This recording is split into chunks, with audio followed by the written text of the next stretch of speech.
Hello out there in YouTube land. I'm Dan. I'm the Happy Fish Guy, and I am continuing Cops live stream.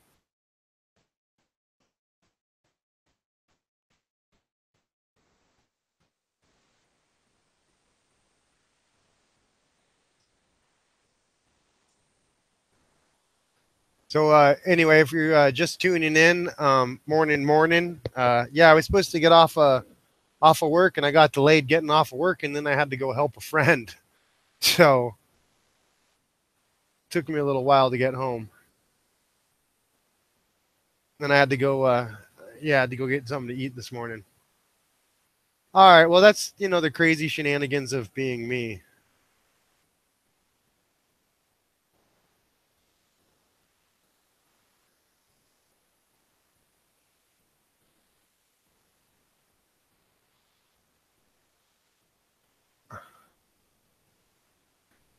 All right. Well, let's see. Right now, I got the Bachelor's Planet Aquariums. He's got some really nice aquariums with plants. Then we got Big E's. The I don't know. We'll call you the Fish Fam comedian. And Spencer does random stuff. I don't know if I met you yet, Spencer, but hey, welcome to my stream. We chat about fish and lots of random stuff. So you'll probably be like right at home here. So I went ahead and I have a Hangouts going. Um, that's the link above. Anyway, Hangouts is basically like an 8-way video phone call. And basically, for those of you that don't know, YouTube grabs my Hangouts 8-way video phone call and live streams it as a YouTube video. So if you guys want, you can jump into the Hangouts if you have a camera, and then we can chat face to face. If you don't have a camera, I guess you're just stuck in the live chat on the YouTube video. But yeah. Anyway,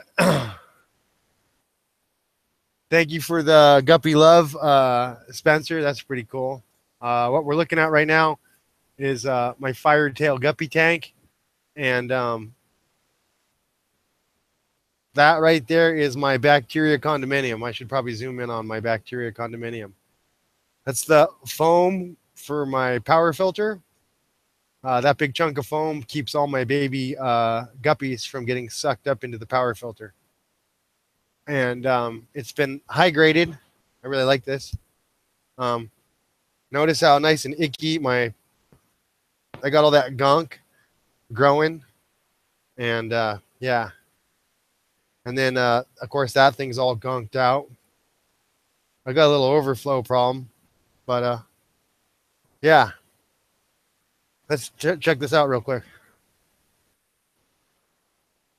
Yeah, look at all that nice bacteria in there that filters out the junk. Oh, that was horrible. I just put a bunch of junk in my tank because I screwed with the filter. But oh well. It'll just get sucked up back into the foam there. And the bacteria will process it.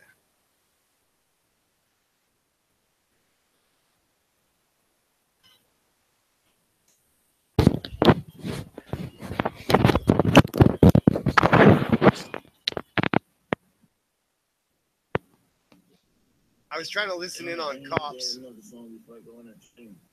video. I don't know if it's working.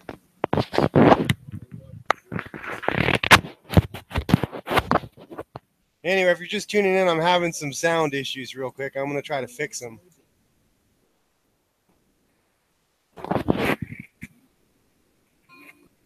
Anyway, if you're just tuning in, I'm having some sound issues. I'm going to try to fix them. Yeah, all right.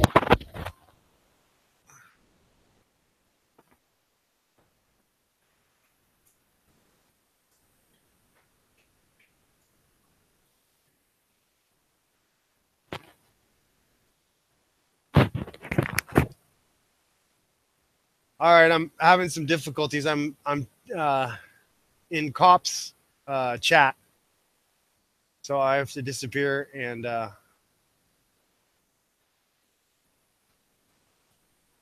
be back. Yeah, I wish I could be on the ball, you guys.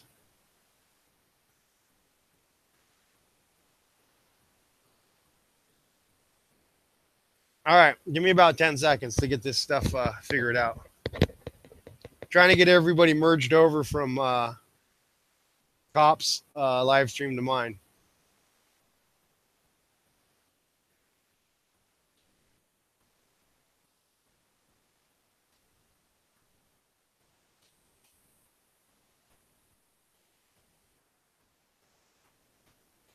All right, we got like 8 people watching now. That's awesome. I'm trying to get the rest of the people from cop stream over here. I guess it'll happen. Let me mute that.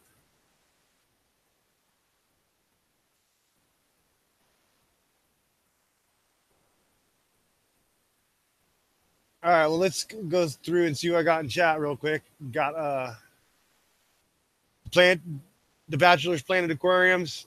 As I said, he's got cool planted tanks. Biggie's the fish comedian. If he joins us in the hangouts, yeah, and you're trying to drink coffee, you might have to stop drinking coffee because you'll probably laugh it through your nose. Because Biggie's is a funny guy. Spencer does random stuff. It's kind of new to the stream, so we'll have to figure out if you're like super awesome or just awesome, you know. Racing's Natural Aquariums says, "Hey all, hello Racing. I don't know if you've been in my stream before either. I think I got a lot of new people in my stream. You guys are jumping over here from Cops stream. Um, got the Country Farmer. Hey, cool, cool. Cheers, happy fish guy. Thank you, thank you. Let's see. Spencer does random stuff. Says my pump is the same way. Cool, cool. Yeah, I think foam is the only way to go to keep your fry from getting sucked up and give a home for the beneficial bacteria. Yeah, so my guppies up here are very pregnant because I've been trying to mate them. Let me see if I can zoom in. That's a pretty cool male. This is my firetail guppy tank. So my criteria is they got to have some red and yellow in their tail and a little bit of black so that it looks kind of like a campfire. Because, yeah, I don't know. I'm a professional pyro. I guess I can say that on air. I get paid to light things on fire. So, yeah, I guess it makes me a professional pyro. So, let's see if I'm missing any questions in chat. Yeah. So the bottom line, I got a lot of fry in this tank too. A lot of couple-day old fry. I don't see any 1 day old fry. I see some 2 and 3 day old fry and some 1 week old fry. Probably got to feed them because they're like looking really hungry right now. So Spencer does random stuff. Says, "Hey," I think that's to Aquarium Cowboys. "Hey everybody." Cowboy says, "Hey Spencer." Oh, Racing Natural Aquarium says, "I've been in a few." Cool. I don't know if you've been in my live streams or cops live streams. It's sometimes kind of hard to figure out whose live stream I'm in or whose live stream I've taken over. Yeah. I breed Danios. That's cool. Danios are pretty cool. I like the way they move their fins around. All right, let me see if Cop is still streaming. All right, I guess Cop's still streaming, so I'm going to have to probably boogie out of there. All right, let me spin my camera around. Wait, hold on. I got to get the right screen up. All right, so I'm Dan. I'm the happy fish guy. Just, well, I don't want to say waking up. I feel like I should just be waking up, but I'm actually trying to go to bed because I was supposed to get off early last night and I didn't. I got kind of stuck at work and then I got stuck helping a friend and then I got stuck in traffic and then I got, stuck eating breakfast. Holy moly. But I did get to watch a really beautiful sunrise this morning, which was really cool. I like to pause for a moment and yeah, when the sun rises, it's pretty rare that I catch it because I'm either too busy or I'm sleeping. So Yeah, definitely good for me to be able to catch the sunrise and be grateful and put a big smile on my face. So yeah, I've probably had a little bit too much coffee. That's why I'm like, my eyes are all bing, and I look super excited. It's just a caffeine rush. It'll wear off in about 5 minutes. And then driving in traffic, I get kind of excited. Um, yeah. So anyway, I'm wondering if anybody has any questions about, well, fish or plants or lights or life. Not that I can answer those because I'm not really like a psychologist and I don't have kids and I don't have a wife. So I shouldn't say that. I'm actually pretty good with kids. I'm probably like, I got these three, well, I got a cousin. She had 3 kids and I'm like the best uncle ever. Yeah, I'm like known around their neighborhood as Uncle Dan. And I think like half the town knows me now because every time I show up at their house, I'm like, "Hey, you guys want to go hiking when I get there?" They're like, "Yeah." Last time I showed up at my cousin's house, there was like 10 kids like ready to go hiking. I was like, "Okay, normally I take 2, but yeah, I had to take 10 kids hiking." Uh, we went down to go see a foxhole, which I don't know. I mean, I guess the town my cousin lives in, it's a bunch of, well, I don't want to say, but they're a bunch of rich snobs, and I guess they just don't take their kids out in the woods, which I think is wrong. So I show up and I'm like, hey, let's go do something fun. And yeah, I guess my cousin's he's 11. His dad got him a really expensive set of golf clubs. I got him a $9 fishing pole from the Goodwill, and yeah, that was like the best present he got and the present he wants to use the most. And when I show up, his dad's like, Dan, we were gonna go golfing today, and I'm like, your kid don't want to go golfing. He like wants to hang out and go fishing. And he's like, Dan, I bought expensive clubs. And I'm like, hey, it's not my fault you brought the wrong present. I bought the cheap stuff from Goodwill, and it's the best gift he got, I guess. Socks don't go over that well, and the other 15 presents that they got just weren't as exciting. Anyway, yeah, it's fishing, so it's still fish talk. Anyway, I'm kind of waiting for Cop to get in here, so I have to randomly talk about weird, random stuff. I'll blame it on Spencer. Uh, Good excuse, huh? All right, well, back to my fish because I got to shave or something. All right, well, let me bounce over into chat and see if we can get down to the business of fish keeping. All right, all right, clicking streams and trying to get stuff on the ball. All right, I'm there.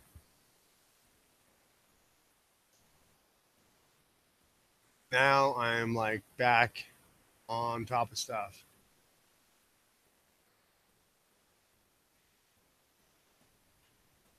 I just had baby ocean. Oh man, that was my camera trying to fall in the water. I just had baby ocean blue guppies.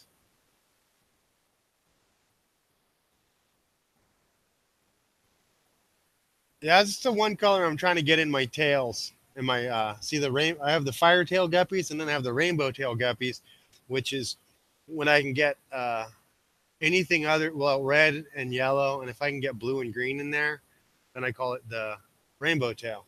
I'll flash over to the rainbow tail tank. Yeah, this is my rainbow tail tank because that guppy has a little bit of green in the tail. Really hard to see. And there's another one in here with a little bit of blue in their tail. And there's like an overly pregnant female right there. Can't wait to see what she drops. But look at that. There's a really beautiful tail. That one's actually got like a little bit of blue in there. A little bit of yellow and orange. Doesn't really have the red, but it's got the blue. So there's a pretty good tail right there. Look at that. They're supposed to be black dots, but they're kind of faded. So that's like a fire tail guppy with blue dots in the tail. There's one of my really beautiful fancy tail snakeskin guppies. I'm not doing a really good job of like holding the camera, I guess. Oh well. If I flip over to this tank real quick, look, there's all my hungry angelfish, and there is my orange sponge. It was white when I put it in there, and the bacteria have slowly colonized it, and I've gotten to watch that sponge turn from white to, I don't know, I want to say cream orange, and now it's just orange. So yeah, the plants are green and the sponge is orange. So I got a good bunch of bacteria on there. But yeah, bacteria condominium right there on another power filter. And if that's not good enough, then I got one of them round sponges right there. And there's their bubble action. So yeah, a lot of beautiful angelfish in there. Anyway, let me go back to my rainbow tail guppy tank. And let me jump into the chat and we'll see if I'm missing anything awesome.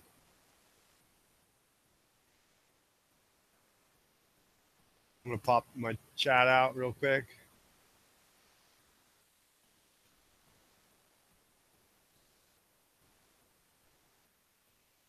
So we left off with Racing Natural Aquarium just had baby ocean blue guppies.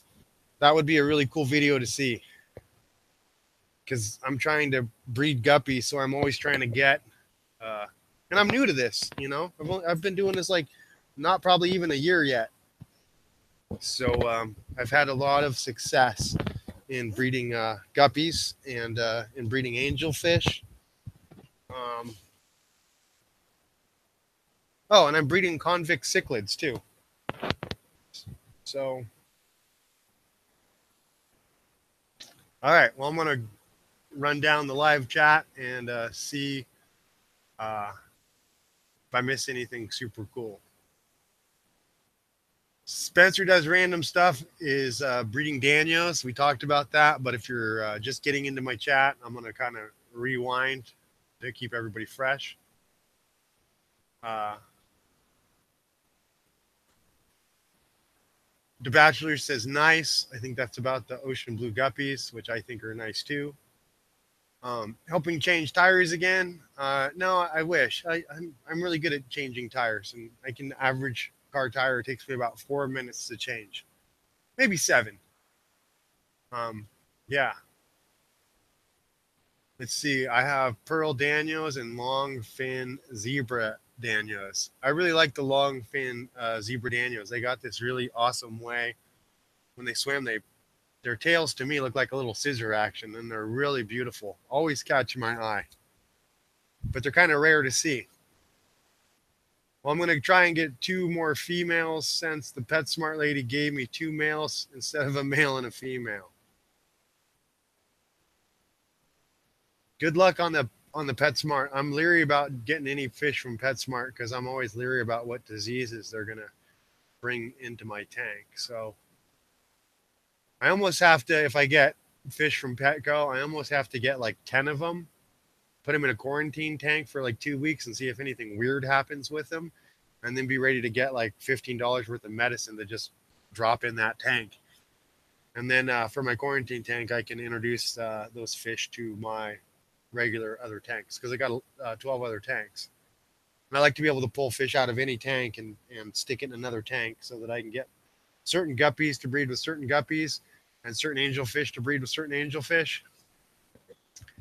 I had 3 different pairs of angelfish lay eggs for me in the last week and a half.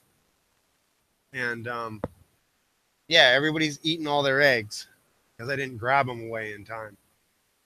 And none of my mating pairs are in their own tanks. They're all putting up with other fish harassing them. So I think they don't feel safe with the eggs, and I think they just get fed up and turn around and eat them, which is fine. It just shows me I need to, I don't know, sell some fish and get some more space so I can start breeding my pearl scale angelfish. All right, well let me go down and chat. Aquarium Cowboy says I want to breed but can't right now. King Lee, hey, hello, hello. Nice you could join the stream. That's super awesome. Uh, King Lee just put out an incredible guppy video. He just got a unboxing. He said it was $1,000 worth of guppies. Yeah, so if you guys want to see some incredible guppies, go ahead and sub to King Lee and check out his video. I think it's what 4 days ago or a week ago. Awesome video. Puts the names of the guppies in there. Aquarium Cop is here finally. Awesome, awesome. Dan, I love you. Aquarium Cop, I really get excited about you being in my life. Love you much too. We share a lot of awesome times together. Aquarium Cowboy says, hello, King. King Lee says, hi, Cowboy. Spencer does random stuff. What kind of substrate do you use? Well, most of my tanks are bare bottom. Let me try to do this right again. I'll get through chat, you guys, but it just might take a second or 2 minutes or something. All right, so this substrate is straight gravel because it's easy to clean and it lets the water flow through. It doesn't allow for a high bacteria content because there's not as much surface area on those rocks. So then that's just a bare bottom tank. That's why there's a bunch of guppy grass, and my Java moss is growing out of the foam. Go to this tank, and that's gravel. I got some little bio balls in there. That's just extra space for the bacteria.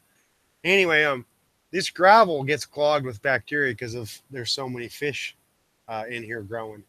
It's an overstocked tank, so I kind of constantly got to clean this this gravel out. The problem is the bacteria starts to grow so thick in this gravel that it clogs itself off from circulation, which means it doesn't get fed, and then circulation, which means it doesn't get the oxygen. So the bacteria that your fish need to survive are oxygen-loving bacteria. So the more oxygen you give them and the more circulation you give them, the better off they do. The problem is they start colonizing that gravel, and it starts to limit the amount of circulation they're getting and the amount of oxygen. So that's why I try to run bare bottom tanks with a bunch of foam. If I swing over, foam chunk, foam chunk in the back there, and a big power filter. And then, yeah, this tank gets like a 25% water change a week. Just, 10-gallon tank, and I'll pull out 2 gallons, maybe 3, at least once a week. It's pretty simple. I should do a water change video for you guys because it's pretty awesome. All right, so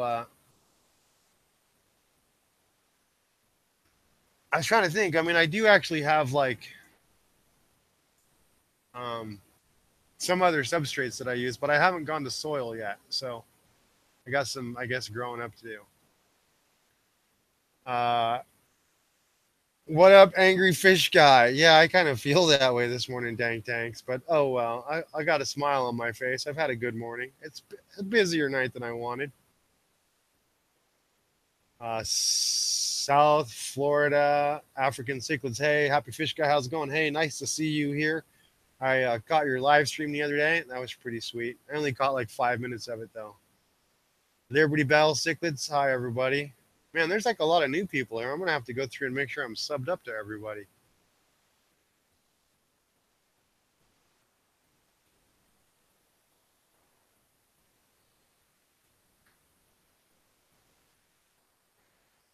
Let's see. All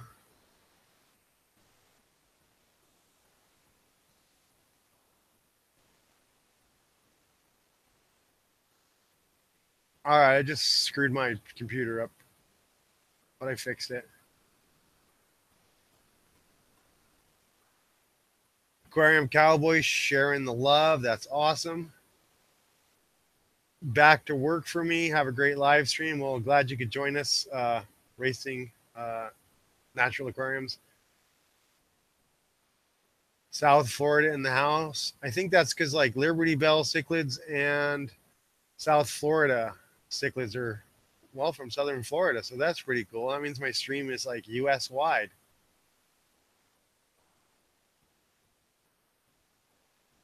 Angels looking great. Looks like they've grown. Hey, yeah, I've been trying to overfeed them. Graham Cowboy, nothing much, bro. Had a scare with neons. They looked like they were gonna die. What's up, South Florida? From Liberty Bell cichlids. South Florida African cichlids. NMLB got locked out of my house, so chilling at my girlfriend's house for a bit. I have a lot to do today too. Yeah, luckily we live 3 blocks away. Now that's got to be awesome. Well, not about getting locked out of your house. Liberty Bell Cichlid says that sucks, bro. Last stream I was on, you had to go change your friend's tire. Yeah, that was my roommate. Needed some help. He's a goober sometimes. Liberty Bell Cichlid says, thank God. Racing Natural says, see you later. Got to go back to work. South Florida says, later racing. Liberty Bell says, bye with a hand clap. South Florida says, later. Oh, because he spelled late. All right, good times. Yeah, those ones were okay.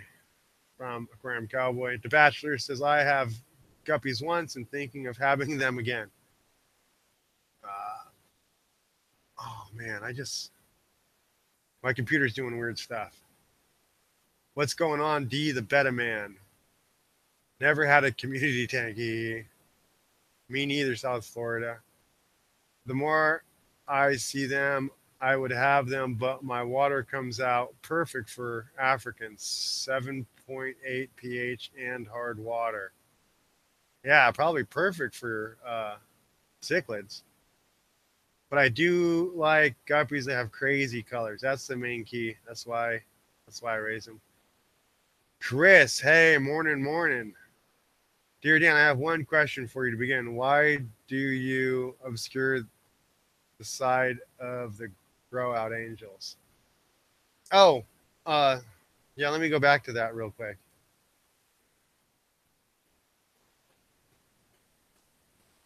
So yeah, I have this little orange thing in here. The paper to separate this tank. I know it's hard to see on video, but there's this tank and then there's this tank. Man, I just have to zoom out. See, there's 2 tanks right there. Anyway, the angelfish parents would continually come over here and try to attack the guppies, even though they laid their eggs on that thing. They would constantly swim over and like, yeah, it's kind of hard to see the edge of the tank with the light. Yeah, see, that doesn't really help out. But anyway, they would always swim into this area and try to attack the guppies, so I had to put an orange thing up there. And it just keeps it peaceful. Shine over to my other angelfish tank. So there was I don't know, about 200 angelfish in that 20-gallon. And this is my red shoulder angelfish tank. And I dropped a yellow pearl scale and a silver pearl scale in there. Yeah, but anyway, so the fish, my red shoulders are hiding out somewhere in there. There they are. See the 2 red shoulders? Right there. Anyway, the same thing. They would constantly try to attack the babies over there, so I had to put up a newspaper divider. And, plus since the fish swim in schools, I put the current events section up. All right, well, I'm going to get through chat eventually, but, way too much fun and way too much coffee this morning. Oh, wow. So I hope that answers your question, Chris. Really good to see you here. Yeah, I could see myself breeding some badass guppies. Maybe I'll set up a 10 or a 20 one day for him. Breeding guppies is way too fun. I mean, it's way too easy. Everybody else says, I was thinking the same thing, bro. Spencer does random stuff. I have a bunch of extra tanks. Country Farmer, new sub here. Arizona here. Well, that's cool. I wonder if you're actually a country farmer. I'm kidding. It'd be fun to talk to you about that. Aquarium Cop says, ear. Oh, man. No. I just dropped my camera in the water. Well, I guess it didn't phase it. I mean, I still look horrible in the morning, so. All right.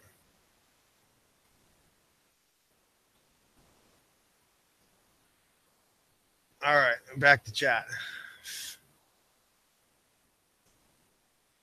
So, the Aquarium Cop says, ear. Spencer does random stuff, says, I'm from Virginia. Yo, Cop. King Lee, Minnesota. Chris is hi, Cop. Chris is from, I don't want to, I think it's Spain. I know it's somewhere in Europe. LOL. All right. South Florida says Miami. Country Farmer says cheers. All right. Chris says it's from Belgium. See, I was thinking Spain, but I get so confused. Half the time I can't figure out where I'm at. So Big E's the fish comedian is here. Yes, South Florida says the comedian is in the house. That's just because you make us smile, Biggies. Daughter just got home now. I'm here. Sweet. South Florida says, what up, Biggie? Graham Cop got the home sign. Country Farmer says 9:30 here. That means we're in the same time zone. Drop the link, Sexy Dan. All right, I'm dropping the link for the Hangouts for Cop. And anybody else that's got a camera that wants to cam up and chit chat. All right. Got to go down and chat. All right, there's that link. All right, I think I'm like, half a page down the chat from being done. Got to go back to work, Liberty Bell Cichlids. Man, that's a bummer. South Florida says, hit the like button, y'all. Awesome, awesome point. Graham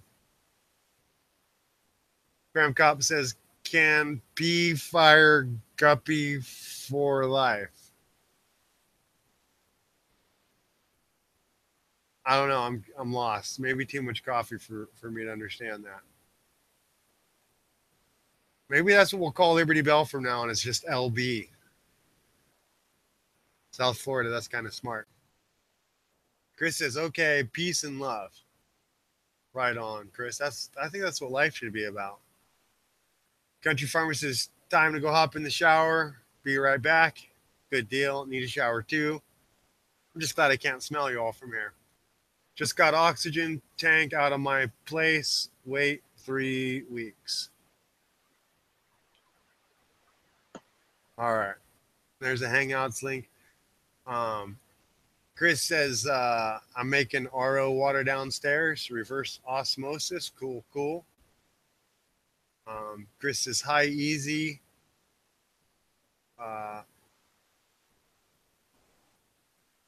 Oh, that's right, Chris. White's from the UK and lives in Spain.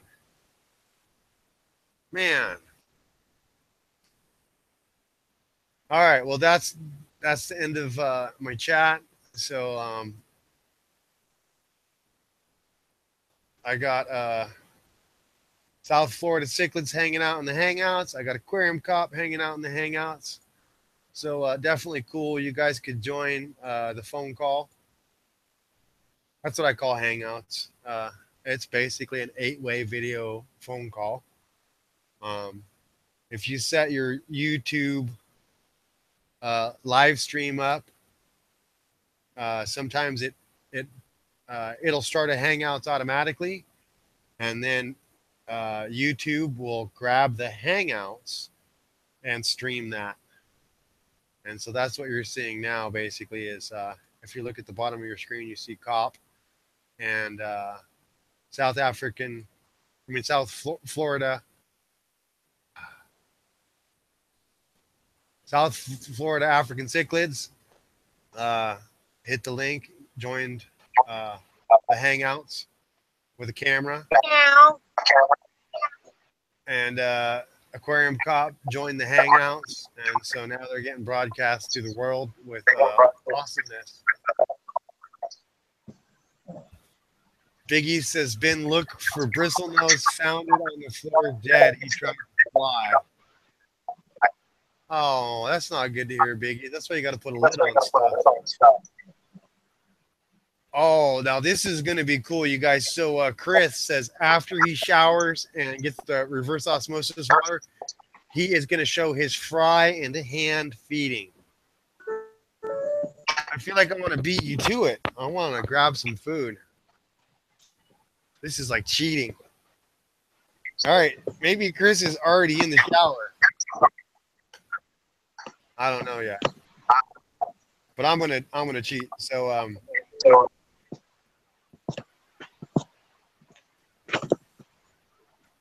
dun dun dun dun dun dun. These are my You know how hard it is to train angelfish to eat out of your fingers?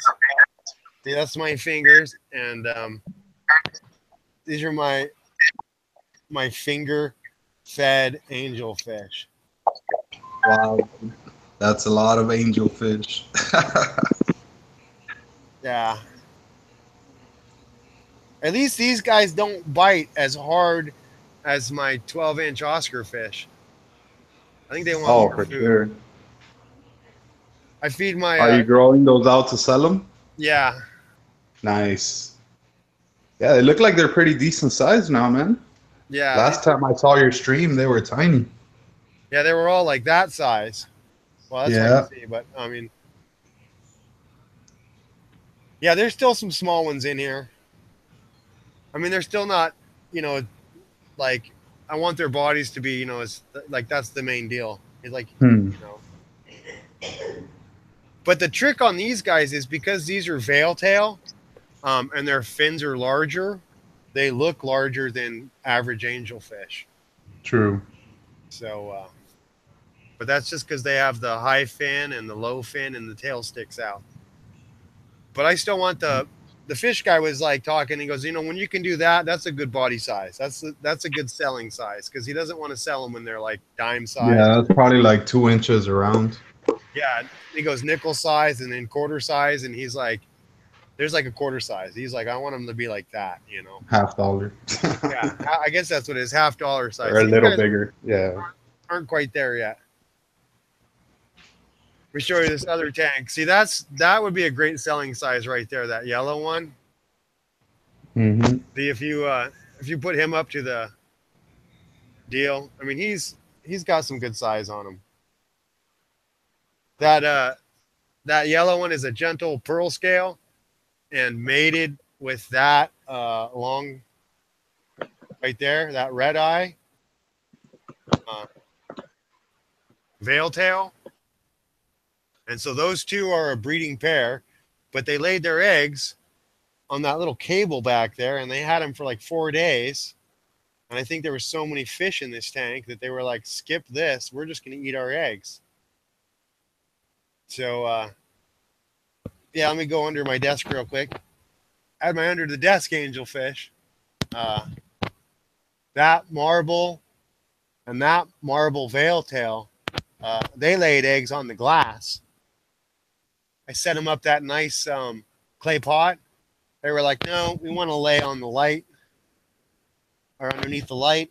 And then after they laid eggs, they just continually beat this pearl scale up. And I think that's what's caused that fin to droop is that this fish has just gotten beaten up, I guess. So, yeah, it happened in a day. I didn't even know they had eggs. And I was like, what's wrong with you? And then I noticed they had eggs, and I was like, oh, that's what's wrong with you. You're getting beaten up. But, yeah, these are my buddy's fish. So the great news is yeah, this is under my desk. And there's my computer. And, yeah, if I go above my desk, then, yeah. So the great news is my buddy finally got a place, and I can pull his fish, because those aren't my fish. I'm babysitting them. But I told them they're really happy under the desk because they're breeding. So. What do you have down there? A 20 gallon? Or? Yeah, 20 gallon long. Nice. But yeah, for those of you who don't know, I went and I helped a friend of mine move, and he was like, Dan, you need to like, take 3 fish tanks home with you. And I was like, I don't know about that. And then yeah, like 3 weeks later, he came over to my house. He's been around fish all of his life. And he came over to my house and he looked at the stuff I had going on and he was like, Dan, it's kind of obvious you're better at raising fish than I've ever been. And I was like, you've been doing it for 7 years. And he's like, yeah, Dan, you've been doing it for like 3 weeks and you're like totally twice as good as I am. Oscar fish in my 55-gallon tank? I was like, no. Anyway, then a month later, he ended up moving again. And yeah, so like a week later, I ended up with, well, a whole bunch more of his fish and, 2 more of his fish tanks. So I really can't complain because it's added an incredible amount of beauty to my life. And then I had to make friends with all these crazy fish people in the fish fam so I could ask them all kinds of weird, strange questions and get up to par. I just didn't realize that, after doing this for a couple months, I'd be, I don't know, having as much fun as I have at this. And I didn't understand that I'd have as much success as I've had because like I went from 5 tanks to 12 tanks. And I'm trying to limit myself to 12 tanks because 12 is like a good number. I don't want to get like 15 or 20 tanks. But yeah, as you can see, that's this tank in particular is it's a curved glass tank. And my buddy, I guess he said it was a very expensive tank and somebody gave it to him. And he's like, I don't know if I like want it back, Dan. I'm like, dude, it's full of fish. He's like, it's full of my fish. I'm like, yeah, but you gave me your fish. So I think we just lost South Florida. Oh, well. I'm going to pop into chat and see.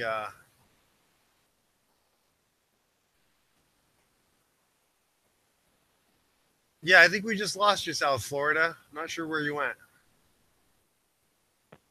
You're going to lose me, brother. All right, well, at least you're here joining the party. There we go. I'm going to highlight you for a while.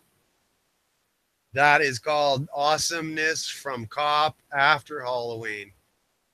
By the way, if you guys don't know, Cop has the Aquarium Cop shirt out. And I'm going to get me an Aquarium Cop shirt. And then I'm going to go start raiding fish stores. Especially Petco. I'll be like pointing at my shirt and be like, what does the shirt say? And what's going on with, yeah, like, here we go. Let me go to the right screen to do this. It's going to be like this. What does the shirt say? And what's going on with that fish right there? It looks like it's got ick. Fix it. I'm going to fine you. I need 3 packages of fish food and that 100-gallon tank back there. And I won't tell anybody that you're screwing up the fish. Think it'll work? This is true. I can find them fish food. That's what I'll tax them. All right, let me jump over. The funny thing is, I ordered a shirt too. Aquarium Cowboy is hosting the Teespring thing because I don't have the abilities to do it. You know who ordered one? Dan, do you know who ordered one? Who? Ozzy. Oh, that's awesome. Aussie Tank 101 ordered one. That is cool.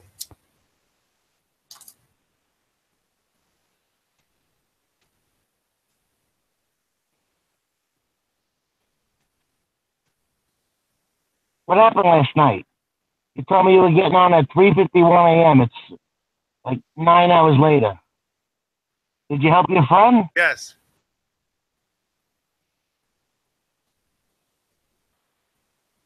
Did you get a chicken sandwich out of it? Well, no, I got a couple burritos. Oh, even better. I like them crunchy. Archo taco. for my skull teeth. There you go. I'm a crunch fan.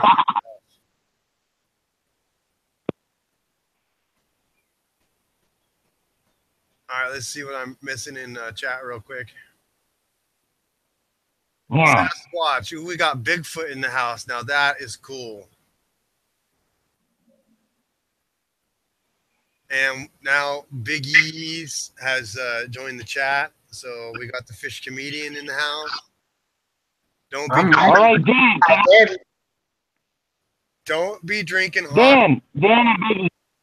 Dan and Biggie's can I get a timeout? Give me a Biggie. timeout. Biggie's, Marcus, I'm putting you in the naughty corner. You and I talk every morning on Hangouts. Every morning. Now you didn't say even hi this morning. I was so worried about you that I was getting a helicopter. I was telling Dan and my friends we're going to Biggie's house in Ohio. So what's up, Marcus? Are you okay? Hey. What happened? He just disappeared.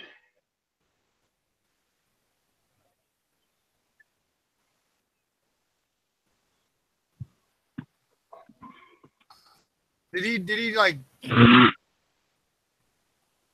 I don't know. I guess he went off camera. All right, my camera's trying to fall into the water again. Uh-oh. My camera is it's perched on a power filter in my angelfish tank.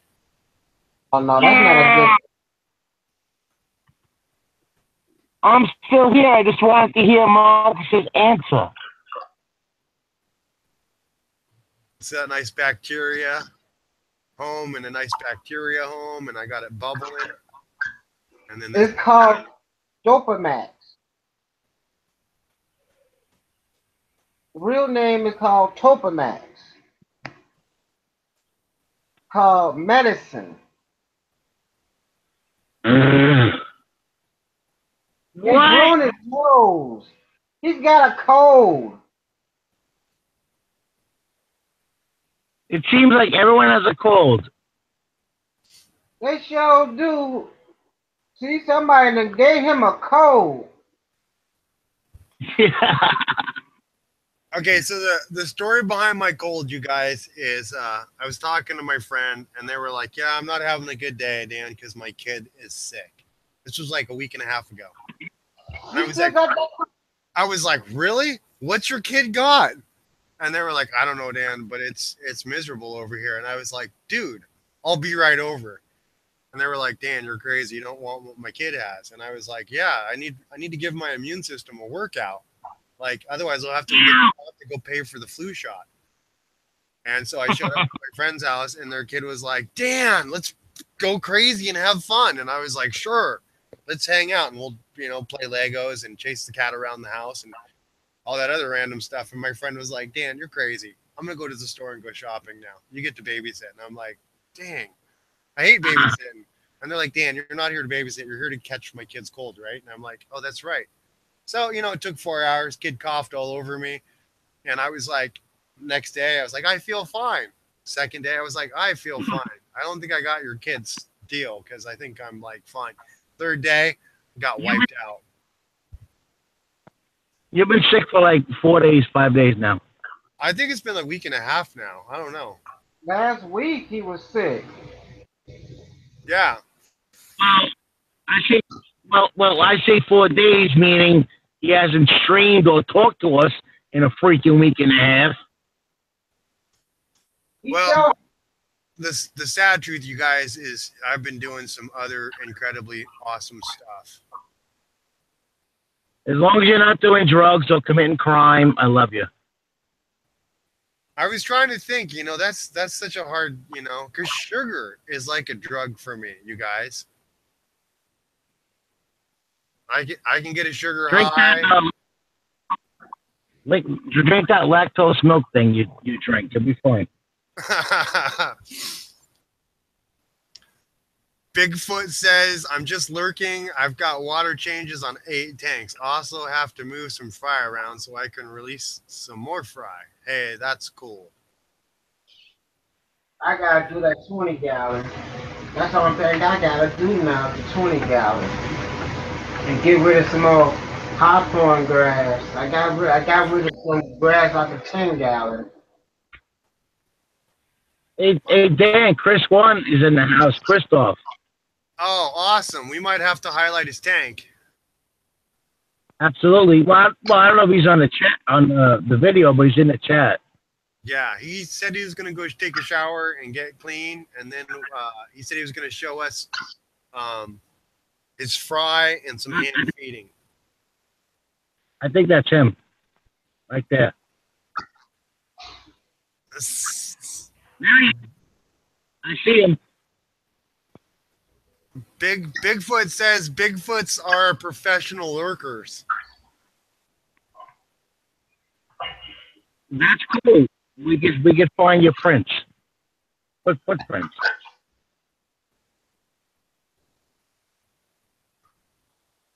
I would really dig getting to track a Sasquatch. I can track just about everything else. Yeah, just don't put that bear trap down yet. Oh man, I'll get it. I got it outside. I'll go get it. Them things wasn't not illegal no more. That's how I keep my neighbors out of my yard. I'm serious. Like, you know, I'm waiting for somebody to be creeping through my yard one night, and I'll just go out there and be like, hey, the next time you come creeping through my yard, this is going to eat you. Now get out. Don't come back. Just get motion sensor lights. Yeah, I don't know about that. Or a shotgun. Whatever. Yeah, I'm not a shotgun fan. I mean, I like them. I used to own them when I lived up in Alaska because I had a use for them, but I don't. Yeah. What you do with all your Load 'em up shotguns? with The what? Your shotguns. I used to own an 870 Express. I'm sure. Oh my Cobb knows what that God. is. Yeah, you could take a polar bear down with that. That's exactly why. I was able to shoot the 3.5-inch magnums out of that thing, and that really gives your shoulder a hit. Oh yeah. Hold on, my dog is causing ruckus. I'll be right back.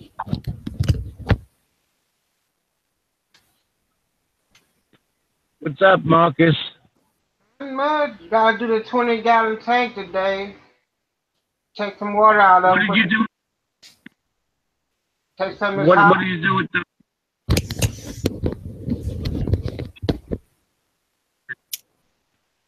That's like I ain't done this week is that 20 gallon.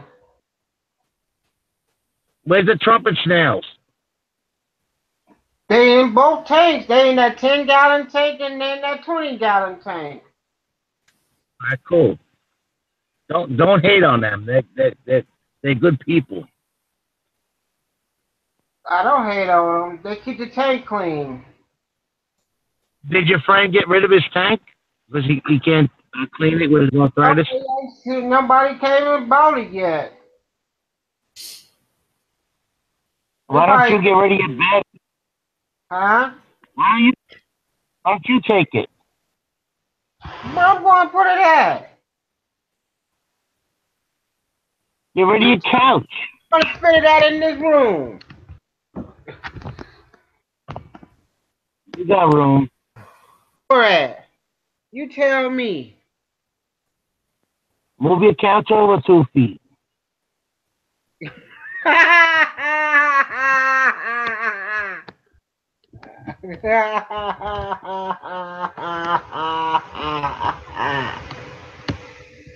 on, There ain't no more room in here.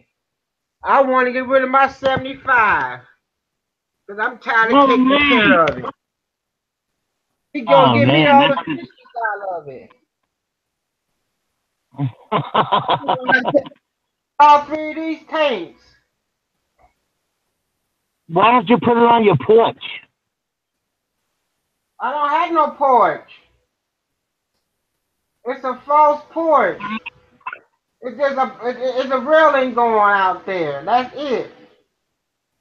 So remove the railing. Huh? Remove the railing. And build a porch out there. Put a tank out there for the winter time. So when I look out there, the whole thing be frozen ice.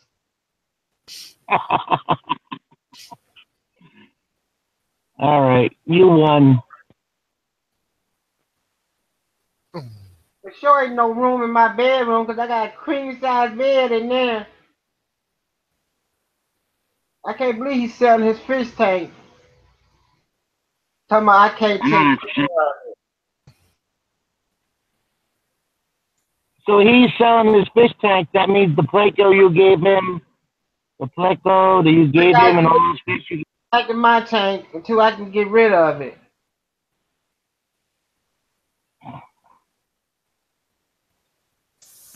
You get rid of your tank? What are you, nuts? Why? I done had this tank for 17 years. I'm sick of it.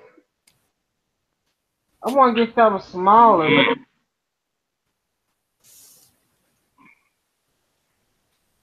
I wouldn't mind a 3-gallon tank along with these chips. And I'd be happy. All right, listen to me, Marcus. Get a 37-gallon. Get a 37-gallon what? A 37-gallon tank. A 37-gallon.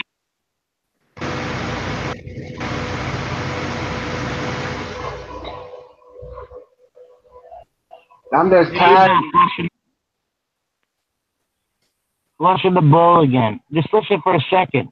A 37-gallon tank is the same footprint of a 20 long or a 20 high. And it's a beautiful tank. That's what I got. And a 37 and a 29. Just write it down. Trust me. A 37-gallon tank. 37-gallon tank. Oh, write it down. I swear to you. You'll love it. Okay, then. All right, you guys, if you're just joining us, I'm the Happy Fish Guy, and I'm chatting with the Big Easy, the fish comedian, and I'm chatting with the Aqua Guy.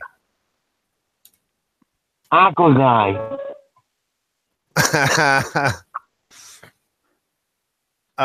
Spencer just typed in chat. I don't know if you know this tip for breeding guppies, but it really helps a lot. Would you like to hear it? Yeah, let's hear it. I always like to learn new stuff about how to get my fish to breed. Marcus, I love you. I love you too.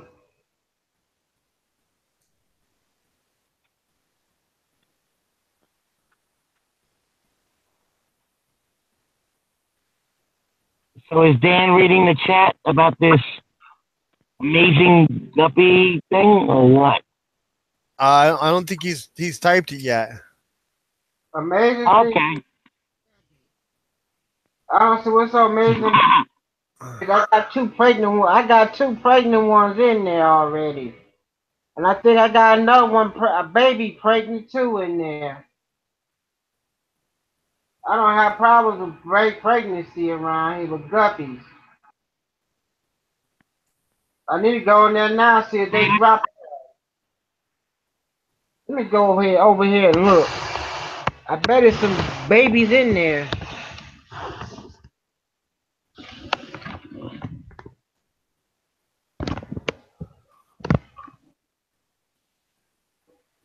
So there, Cop. I see that you are subscribed to the Country Farmer.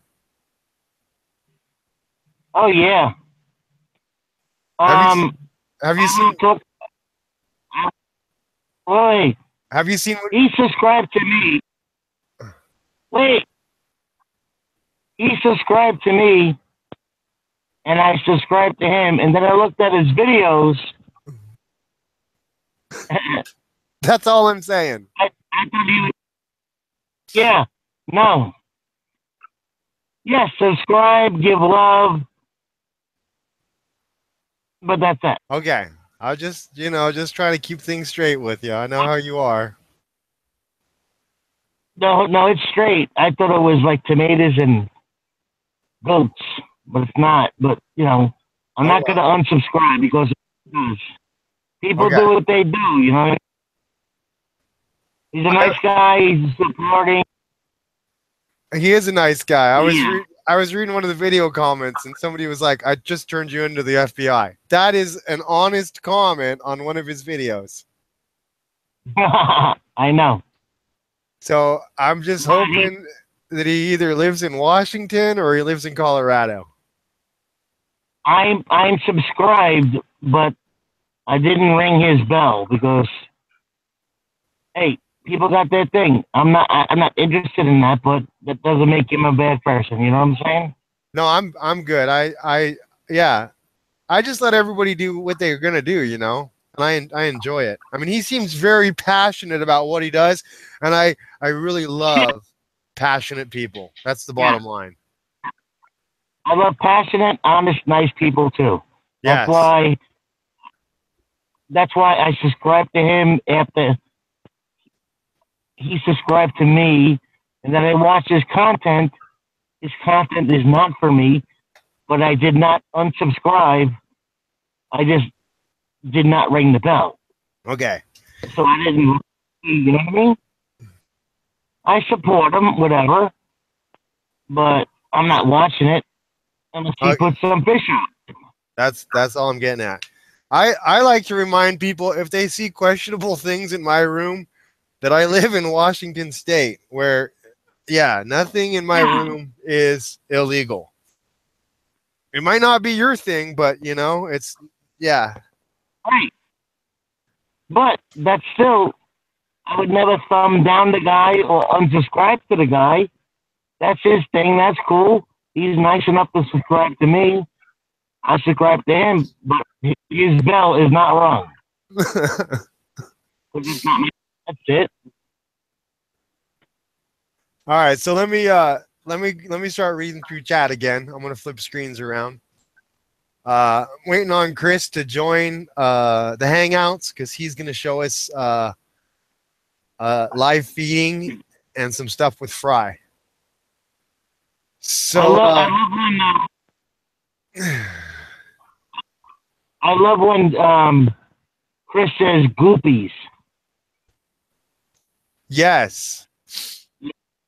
Goopies. I love that.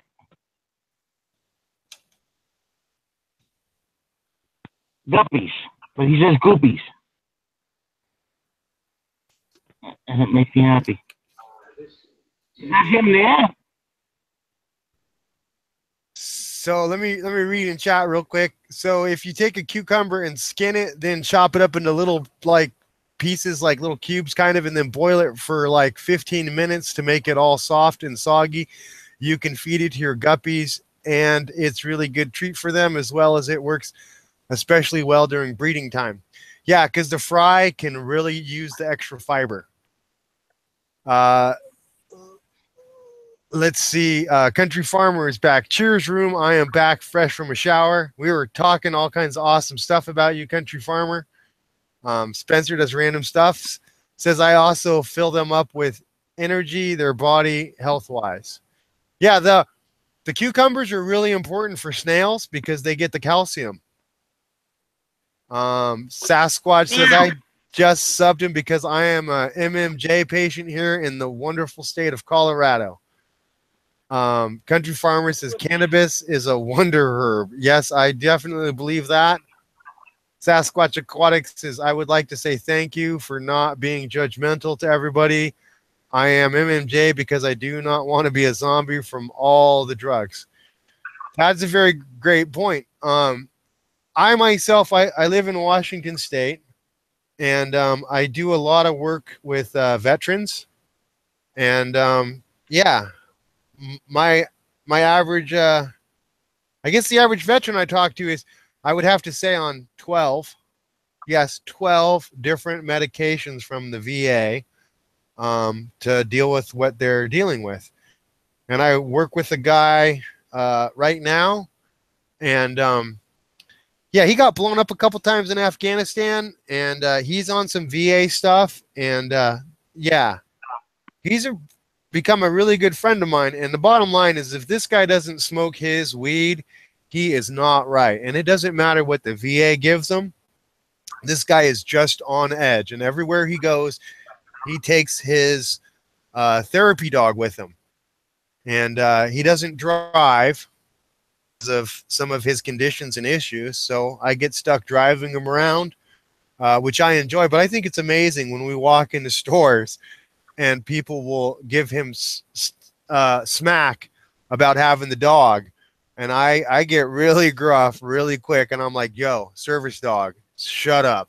And we're going in your store. Have a nice day.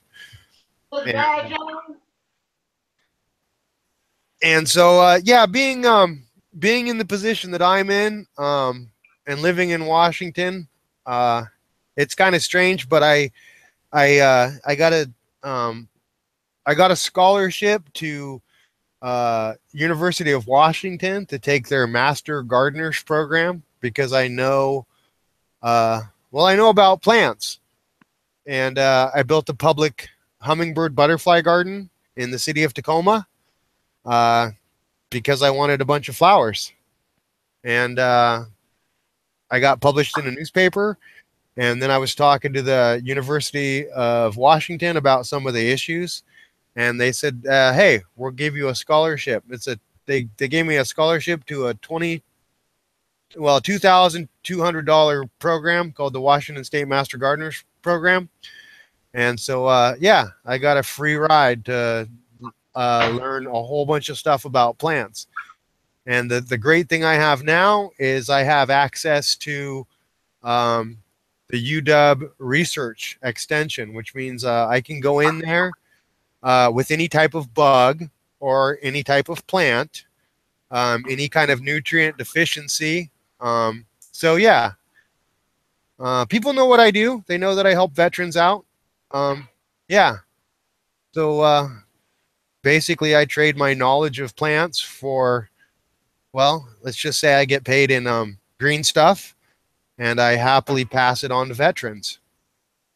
So, yeah. And then, you know, some of the people that I deal with are like, Dan, we know what you do. I've got some extra stuff, and yeah, give it to a veteran. And that's, yeah.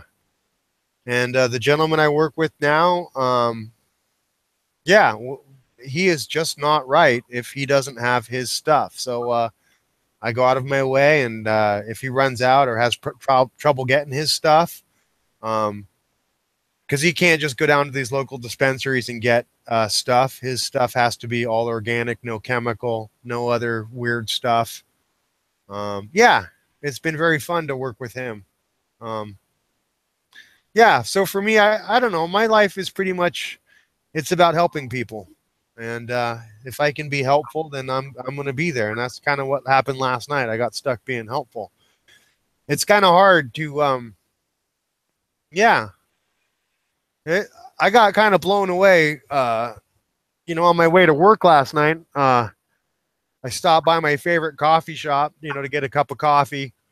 And I've helped quite a few people at that coffee shop. And yeah, one of the guys walked up to me and was like, "Hey, you're this guy." And I'm like, I think I'm that guy. Yeah. And he says, "Well, this person that you were talking to, you know, a couple months ago was like, you know, thinking about committing suicide, and then they met you, and then they made some changes in their life. And I just wanted to say thank you for taking the time." And I'm like, "Are we really talking about the same person?" And we stepped outside, and they were like, "Yeah, you drive a truck. It's got to be you." And I'm like, "Okay, wow." You know, yeah, I think it's amazing when people come back to me and are like, you know, have heard about, you know, the fact I've helped people to the level that I have, and I'm not even aware of the level that I've helped people. So, yeah. Then I got to work last night and I was working and trying to be on a live stream. And then my friend called and was like, hey, I need your help doing this and that. And I'm like, dude, I'm like not even done with work yet.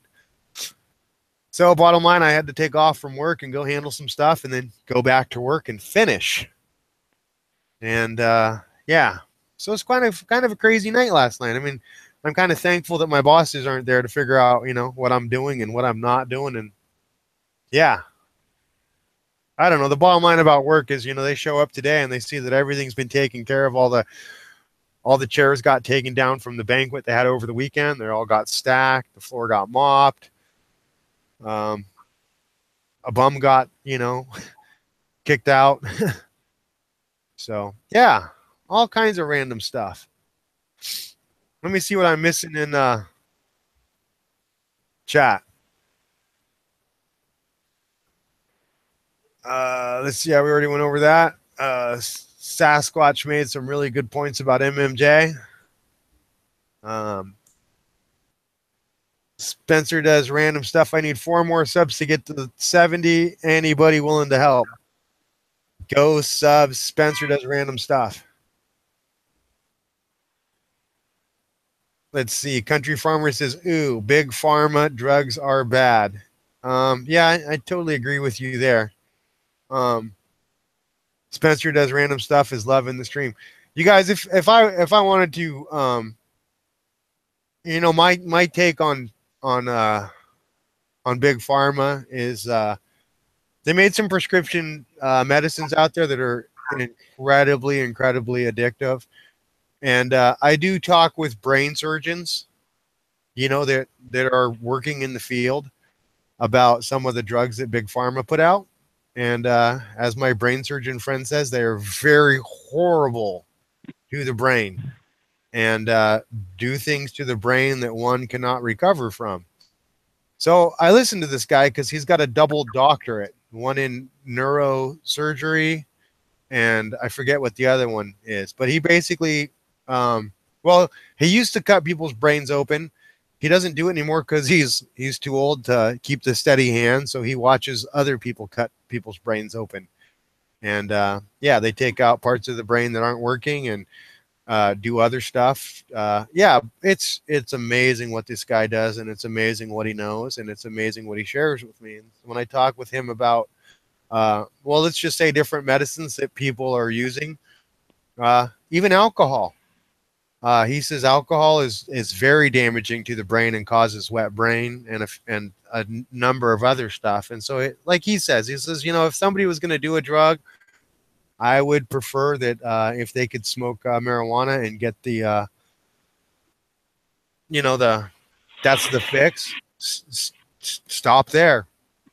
And I'll make one other quick note. The opioid problem that we have in America right now.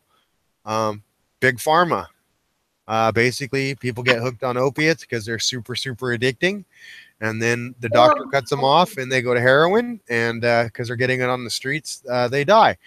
And people go, that's not such a big deal because it's some heroin junkie on the street. And I go, no, the problem is it's the mom with 3 kids who's buying the drugs in the Walmart parking lot and then doesn't realize that she's getting the good stuff. And then she goes home and does the good stuff and she's gone. And, you know, if that wasn't happening every day in America, I wouldn't talk about it. But the truth is yeah, people overdosing on heroin is a big issue. And it's not just the street addict anymore. It's your daughter. It's, you know, your sister. It's the lady down the street with 3 kids. And I look at big pharma and I go, this is a problem. And then when I look at marijuana and I go, who has actually died from smoking too much weed? Yeah. Who has had long-term medical health complications from smoking too much weed? Me. He's been doing it for 60 years. So, you know. Anyway, that's enough of my crazy take. I know that might annoy some people that, you know. Meow. But luckily, I live in Washington, so everything that I talk about and deal with for me in Washington is legal and legit. So A legal beagle. that's all that matters to me. Dan. Yeah. I love you. Thank you. Thank you. You guys are too awesome sometimes. The whole thing about, you said people about marijuana, back in the 80s, people was putting Obama fluid in marijuana. Obama fluid. Obama fluid. Oh yeah. When I was a kid, you went to Washington Square Park to score some weed. That wasn't even really marijuana. It was like crushed up dried leaves from a tree with some whatever, some hallucinogens, and people died from that crap. Yeah, it was called whack. It was yellow. Yeah, whack. Yup.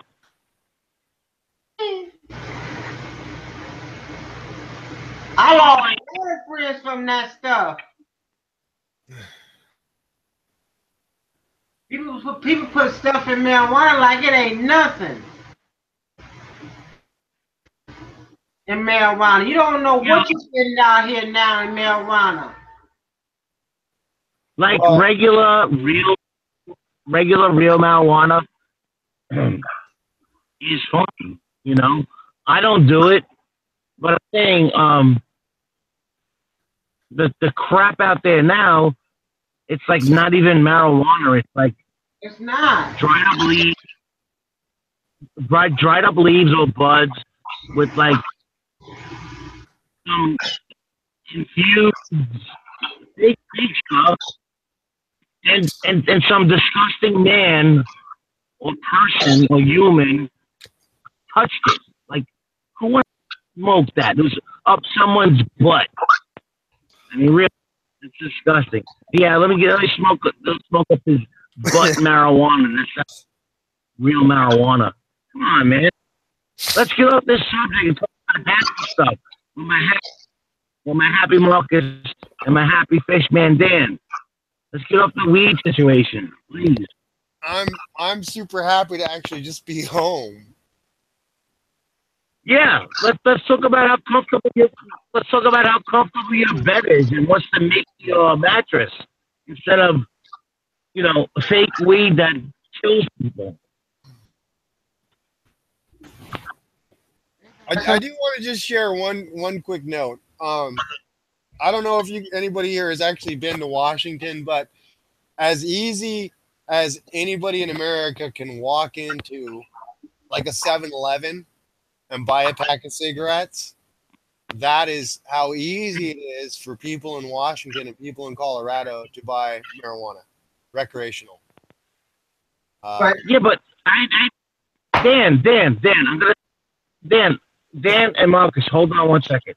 I've never had a problem as a law enforcement officer for people smoking weed. Like, I prefer people smoke weed. They chill out, they relax, blah, blah, blah. I don't say people should do it, but the people that do it are relaxed. My problem with my job is wrestling with drunk psychopaths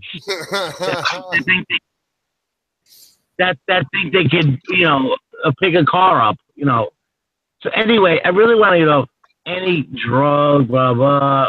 I don't want to talk about my job. I don't want to talk about drugs. But there was something I was going to say, and now I forgot. So, Marcus, take the floor. Tell us how awesome you are and how happy you are with your snacks and fish. I'm sorry you lost a couple of Cory cats in your recent order. But how are the ones that lived? Oh, they in there right now having a ball. But ask Dan to show them. I want to see them. You and I have been talking about these freaking Cory cats for like 4 or 5 days now. I want to see them. I'm taking the laptop over there where they at. They done went it hard now. Yeah, of course. Come on, cars don't hide. Franco's hide. I just want to say thank you, Spencer, and thank you, Country Farmer, for putting up with our weirdness. And We are weird. Don't pay us no attention. Yeah. Well, and then Spencer and Country Farmer are my friends from my side, so they came over here to support you because they're my friends, and Spencer has some fish, but he don't do no videos about fish, but that's fine. I like good, nice people. I like to watch farming, animals, dogs, cats, cows, all that stuff. Even cooking. I love watching cooking channels. Now you're gonna hear the dogs. Now you're gonna hear the dogs, Dan. the dogs. Every dog. You don't hear them? I'm gonna shut up.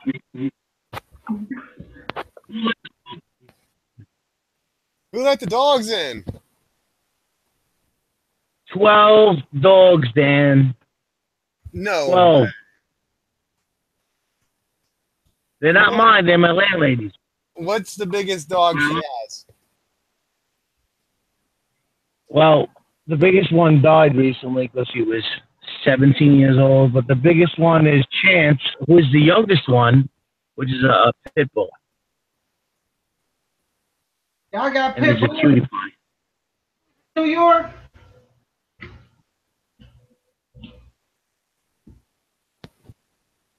Yeah, Chance is a pit bull.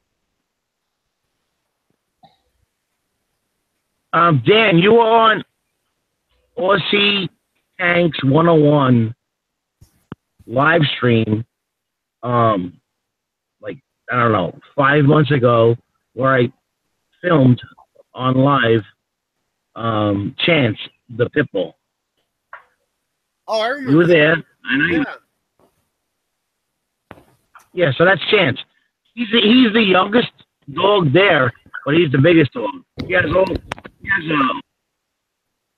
dog in the world. They're all rescue dogs. And Chance was named Chance because she got there and they were like literally putting a needle on him to euthanize him, and she saved him, so she named him Chance. That's not me. She's the hero, not me. And Chance is cool. But she's crazy. His head is like a tank. Like he's like all like a puppy, and he hits your leg, and it's like getting hit with a sledgehammer.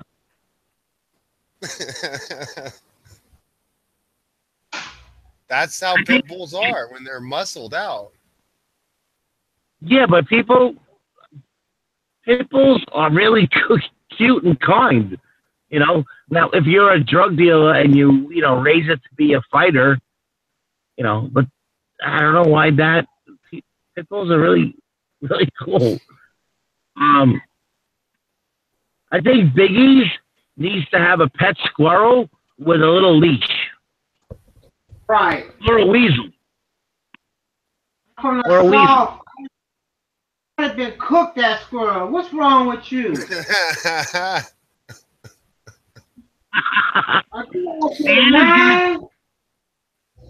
Wait, Marcus.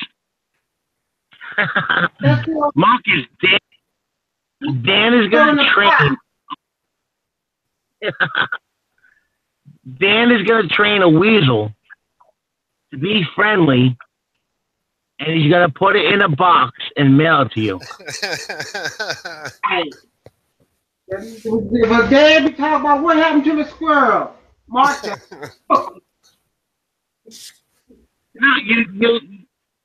No, the weasel will vacuum for you. It'll be cute. It'll tuck you in bed. It'll feed you fish. And every time it does its thing, you can say, Dan for sending me this adorable weasel. No, that ain't gonna happen. I've been that Why? mad. I don't like no poor animal getting on my nerves. Come on, a weasel's friendly. Mm-mm. A weasel could massage your back. No. Okay, you guys, I got to go pick on my dog for about a minute and a half, and then I'll be back. What's the name of your dog again? Skid. Antonio. Skid. Skid Row. I'm gonna highlight the Big E's. Tank? All right, Big I want E's. to see Big E's. Quit looking at me. He's gonna show us his tank. I want to see Big E's Cory cats. Oh. Let me go put the camera back over there again. If they come back out, You give me all that drama about you bought 10, there's only 4. Can I see the ones that are 11?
Hello, mate. Oh, what happened? Did we lose the Big E's? Yeah, Big E's dropped out. Probably not on purpose. All right, let me read chat real quick. Let's see what I missed. Spencer says,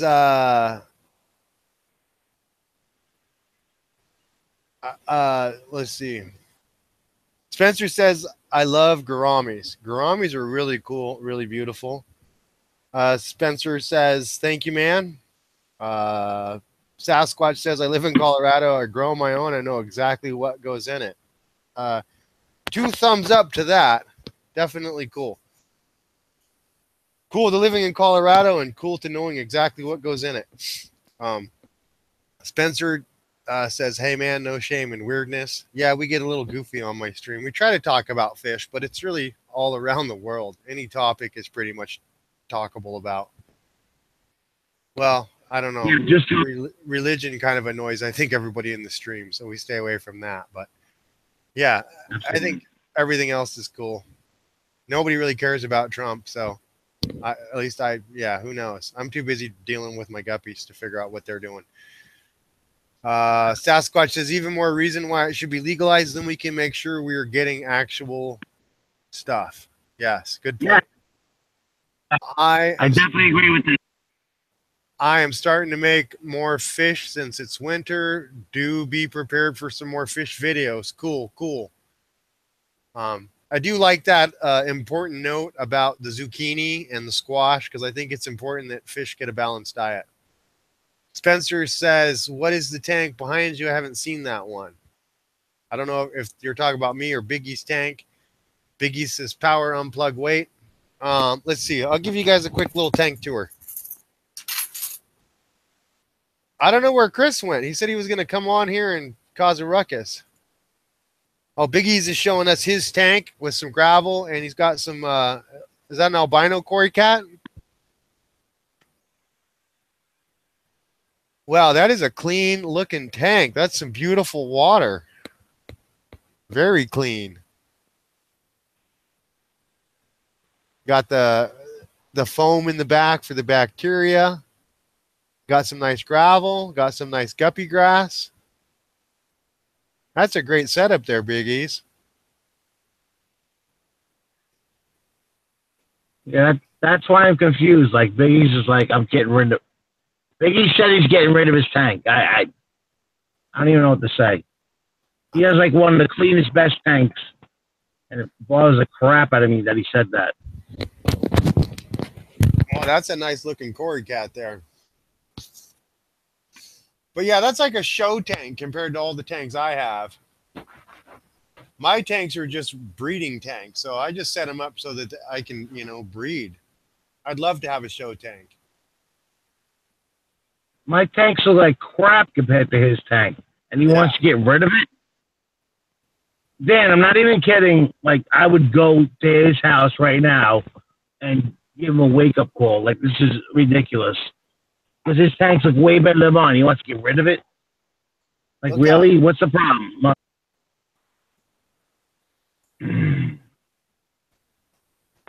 Look at the plants. The fish, the plant, everything's so freaking happy in there. Why would you get rid of that? Oh, man. Annoying. There's not even a brown spot on a plant.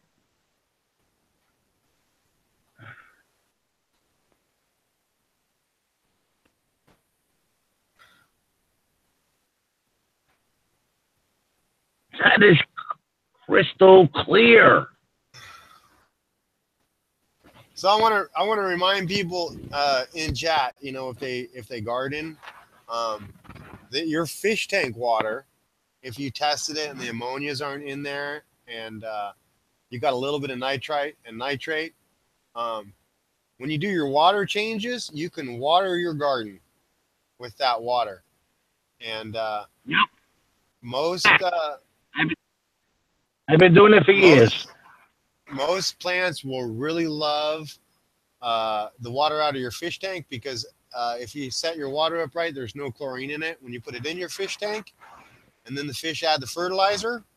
And if your tank is set up right, the pH drops. Your pH on average coming out of the tap, from what I understand, is around 7 to 7.5. Most plants like 6.5 to like 6.0.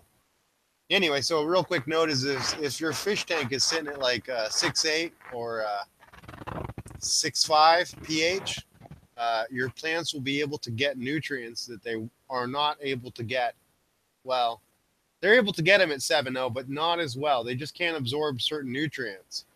So that's why I like to remind people that I like to water around 6.0 pH, 6.2 pH, somewhere in there. And so I'll pull water out of the fish tank and I'll drop the pH a little bit if it doesn't drop itself. Um, Bottom line is, yeah, if I feed my outside plants, because I do actually have flower gardens. I have a hummingbird and butterfly garden in a public park in Tacoma, and I have a hummingbird butterfly garden at the University of Washington Research Garden. So they gave me a little 10 by 30 plot to plant some stuff. Yeah, hummingbird and butterfly flowers. And so once in a while, I take a 5-gallon jug down there because it is an all organic garden. And yeah, you can't go down there with regular fertilizer. So they require that only organic stuff be used. So I had to get an okay from the university to bring fish tank water. And basically, the agreement I have with them is if I want to fertilize, well, they fertilize it. They top dress the soil with compost. But if I want to add fertilizer to my plants, I'm allowed to use water out of my fish tank, and that's what I do. So I go down with a 5-gallon jug and I water. And yeah.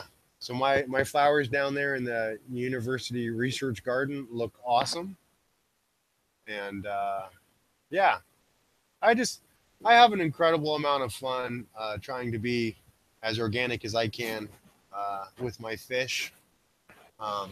People are like, how do you do that? And I go, well, I try not to add chemicals like Seachem Prime to remove chlorine and chloramines. Not to say anything bad about Prime, but the problem with Prime, real quick, is it detoxifies ammonia, nitrite, and nitrate, and it actually chemically changes those 3 elements into different elements that are not as toxic to the fish.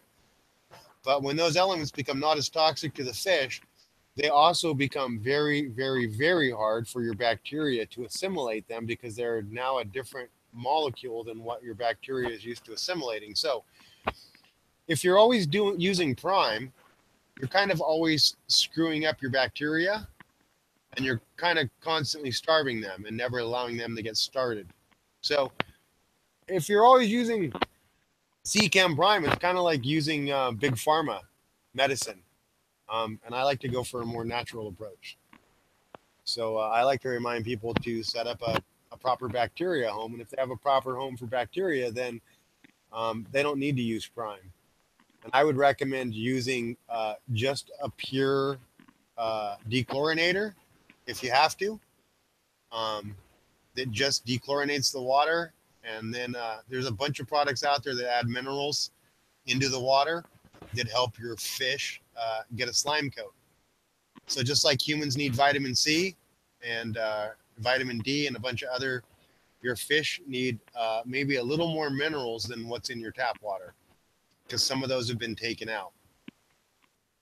So some of the irons get taken out and a few other. So anyway, bottom line, if you're not able to age your water for 24 hours, then definitely get some kind of dechlorinator that adds minerals into your water and your fish are happier. I myself, I use Aquarium Co-op's Easy Green, and I do use Seachem's micronutrient because it's got like 36 vitamins, minerals, and nutrients that fish and plants need to be happy. So anyway, that's my my thought on that. So we're still checking out the Big E's tank. Sasquatch says my girls absolutely love fish tank water. Yes, definitely good stuff. Spencer says I do that with my water when I can. I see this tank store. Oh, tour, not store, LOL.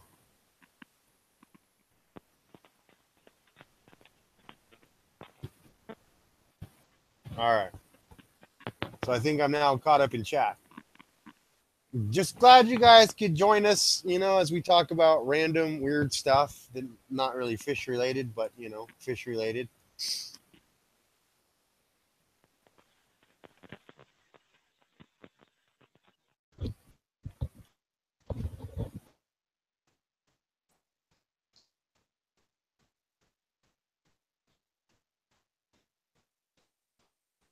I flipped over to Aquarium Cop's deal. He's got the disco lights going. That's always cool.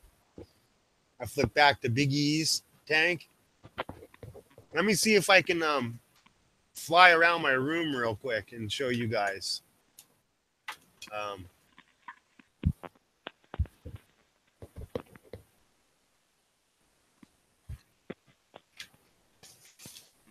My room's kind of messy right now because I did laundry last night and I didn't get home in time to put it all away.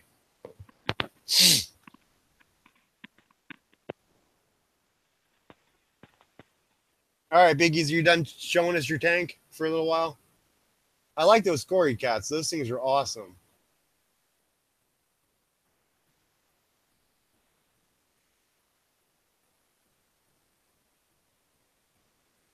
That is just such a nice tank you got there.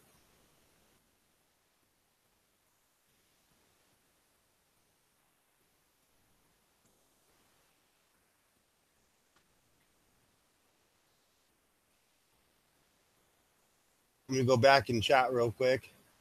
I got 3 screens open. I got the Hangouts open, I got the YouTube screen open, and I got chat in the pop-out window.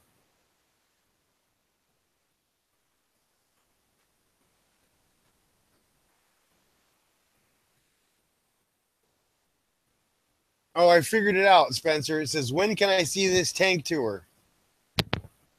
All right, back in chat. So, Cookie is here. Hey, Spencer. Hey again. LOL. Hey, Spencer. Awesome. I love simple communications. All right. I'm going to steal the show real quick, Big East. We lost the cop. I don't know what's up with that. Let's see. All right. Well, cop is back. All right. Well, let's go to my my planted tank real quick. So this is like my snail breeding ground tank. As you can see, I got the foam. I got a big mess of guppy grass and some other kind of grass growing in there. I'm trying to get this to be a mating tank. There's my shrimp right there. That's a mono shrimp. Not to be confused with the grass shrimp or the ghost shrimp, because the ghost shrimp will actually terrorize your fish. But that is an algae eating shrimp. So yeah, that was pretty rare to come by. And man, I wish I could zoom in on him. Let me try to zoom in on this guy.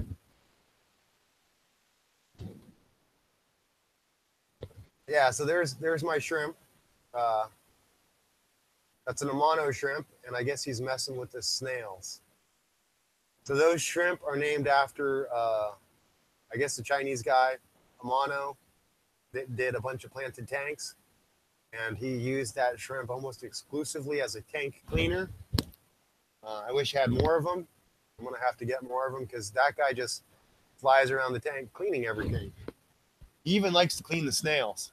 So I got a few guppies in here. I got a lot of air flowing through that foam. And I got some pretty thick gravel in this tank. And it's lighted. This tank is lighted by well, these 2 lights are different colors. It's kind of hard to see, but one's got a blue shine to it, and one of them's got a red shine to it. That's because one of those lights is 6,300 Kelvin or 6,300 Kelvin, blue shifted, and the other one is a 2,700 Kelvin red shift. And yeah, pretty cool. All right, well, let's fly around to my next tank. That's my angelfish grow out tank. The light bulb in there broke, so I have to use that light and I flip it between that tank and this tank, this little 5-gallon. Running 2 filters and a big chunk of foam and some pretty weak guppy grass. All right, let's go to my next tank. My favorite tank is the curved tank in back, and I got floating plants. That's so that when the fry are up on the surface, they have a place to hide out. Because you can see there's a lot of fry, and I don't want the parents eating my fry. So this tank, big bacteria, sponge. That thing basically just allows the fry another place to hang out and a place for the bacteria to grow. This is one of the tanks I have that's not really, I don't think I have any plants in here. And I don't have any snails in here either. So, yeah, but I don't really get an algae problem, which is nice because it's a balanced tank. All right, let's fly over to the screen for some awesome super trippiness. All right. So fire tail tank. This is my rainbow tail grow out tank. I just fed all my fish, so they're hiding on the back of that little red divider that divides these 2 tanks so the angelfish don't go crazy. All right, this is my angelfish grow out tank, veil tail. Angelfish, I don't know, these are like 2 months old. That statue is where the angelfish like to lay their eggs, so that's pretty much why that decoration is in there. All right, we'll go straight center, and we're going to drop below my desk to the under the desk angelfish. These 2 mated, I don't know, about a week ago, laid eggs and ate them. I got home and they ate all their eggs. I think that's because the yellow fish was probably making them annoyed and they didn't feel safe. So I'm probably going to have to move that fish out or put a divider in this tank. It's a 20-gallon long under the desk. So, yeah, my other option is give these back to my friend who I guess, you know, he got his own place now. All right, let's cruise up above my desk. And we'll cruise over past the angelfish to my, we'll call that the random grow out tank because I just throw fish I don't know what to do with in this tank. And it's a 20-gallon tall. And I got snails in here and they go nuts. I also added in a little bowl of gravel just basically so that the bacteria had an extra place. And then that's another little tub of bacteria. Got that foam right there for bacteria. On that ball of junk right there is a big ball of filter floss. And inside of there is a whole bunch of bio balls. And the bacteria just gets thick. I have to take that thing apart every couple months and just clean out the bio balls. And then it's on that's like a 40 whatever fluval. Yeah, basically my bio balls down there are clogged, so not enough water is getting up to spin the wheel. All right, so there's those tanks. And then we swing around to my angelfish breeding tank. This is a 30-gallon that I set up for my red shoulders right there that are just giving me the evil fisheye right now. I think they're mad because I dropped those pearl scales in there so they could breed. And they dropped eggs about a week ago, but it was the first eggs they'd ever laid. I don't think the male did a good job because none of them turned out. I swing over a little bit more, and there's my 20-gallon angelfish grow out tank. There's probably about 200 angelfish in there. I've got 2 power filters on there to keep the water clean, and that does a pretty good job. So if I go from my angelfish tank and I just drop down a little bit, if I do that right, that's another guppy grow out tank. Basically, I was raising some fish in that little 2-gallon square. and I couldn't figure out a good way to get the fish out of that 2-gallon square, so I just dropped that 2-gallon square tank into a 10-gallon. And I let the fish swim up and out of the tank, and now they've colonized the 10-gallon, but they continually swim back into the little 2-gallon because it's, you know, graveled up and got a whole bunch of good bacteria in there. And yeah, the cool thing is that little power filter up there, its water dumps down, and you can see that it basically, to get the proper flow, the power filter's water goes inside of that little 2-gallon tank, and it agitates it. You can see the guppy grass move, and that's how I ensure that I got enough flow in that little area to make sure that the gravel, yeah, if I stir that gravel up, anything that's like on top of that gravel kind of gets washed up and over the lip of that 2-gallon, little 2-gallon fish tank square and into the main tank. And as you can see, since it's a bare bottom tank, it's easy to clean. That foam back there was white, and yeah, it got turned orange by the bacteria that colonizes. It takes about 2 weeks. So yeah. So bottom line is, like, I got a lot of nice fish in my room. I feed them Tetramin, and yeah, they stay happy. That's a planted tank. It's got snails in it, and I leave the water just a little bit low because I don't run a bubbler in that tank. So what I use is, since the water level's low, the power filter picks up water, and you can see the little bubbles that are getting, yeah, the flow of the filter going back into the tank puts enough bubble in that tank to make it happy. See, that's an incredible pearl scale. I'm trying to get the right angle so you can see the shine. But that thing is just a crazy shiny fish. So super happy. I wanted that fish to breed. So yeah, that's pretty much the tanks in my room. I just got guppies and angelfish, some shrimp, and yeah, in the living room I'm breeding some other crazy fish. So if you got questions about lighting or plants or guppies or angelfish, yeah, I might be able to get you an answer. Or by the end of the stream, we'll both know what I don't know. All right, well, that's enough out of me. I'm back. The Big E's is back for causing a ruckus and trouble. I ain't trying no trouble. I was over there trying to film.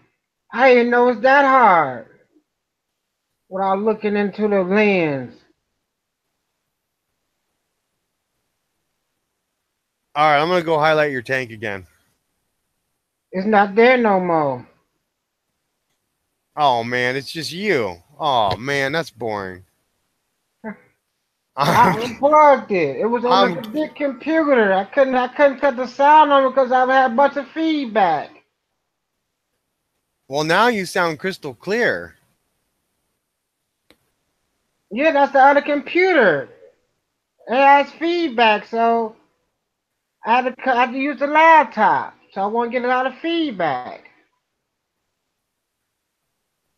It sounds really good now. That's yeah, crystal clear, awesome.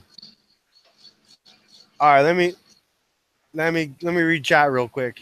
Not to cut you off, because I always love hearing what you say, Big East, because I get big laughs out of you. Funny man. I just can't be drinking coffee because otherwise I laugh and it goes up my nose. I get that funny sensation. And it goes up my nose. Coffee. I'm talking about the coffee coming out my nose because I laughed. I took a sip of coffee and I laughed the other day, and then I had coffee. I told y'all he was a dragon. He shoot fire out his nose. You guys, I'm actually trying to get there. I'm talking to a person about becoming a fire breather.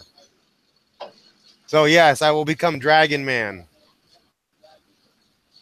What happened to Cop? He gone?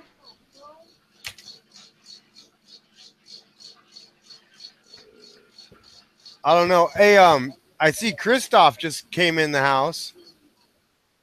So I'm gonna get Christoph to do a tank tour in about a minute.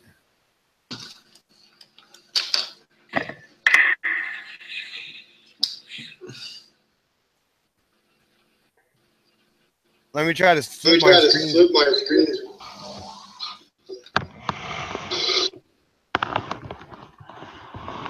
Say goodbye to me. Say hello to the 75-gallon. That is a beautiful tank. All right, let me try to get caught up in chat real quick. Cookies is here. Awesome, awesome. Biggies, you have to move. Biggies, I can't hear. Biggie's computer, too much feedback on back to laptop. Chris says, hi, Teresa. Kiwi Cookies. Hey, that might be your new name, Teresa. I don't know. That's pretty my cool. private name. Nobody can say that name. I'll call her Sweet Sweet Cookie. Well, this is Chris saying Teresa Kiwi Cookies. Kiwi Cookie. Yeah. Oh, that's funny. Chris has a big smile. Spencer needs one more sub to get to 70, you guys. Somebody maybe help him out. I gave him one already. Somebody help that man out. Come on. Oh, wait. Numero 70 subbed. A quick hello to everyone. Don't have time to join, so have fun, everybody. Hey, Yama, that's awesome. So Spencer made it to 70. That's awesome, awesome. Way to show the love, Yama. Super cool you're here. Biggie says, hi, Zama. Cookie says, hey, Yama. Biggie's Yama. Hi, sweet, sweet. Now, see, Biggies, that's why you're just awesome. Teresa says, hey, Mark, LOL, ha, ha, a dragon. Yeah, I'm looking forward to it. All right. Chris is almost ready to show us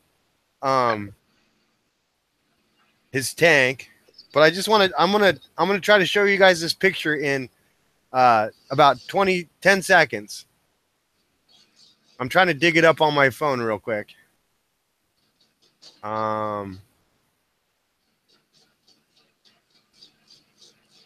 Give me about 5 seconds.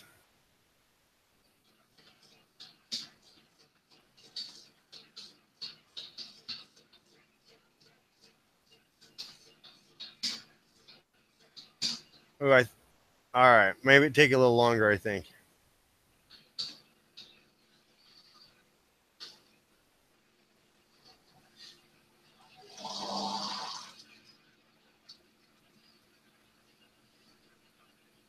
All right, I'm almost there, you guys.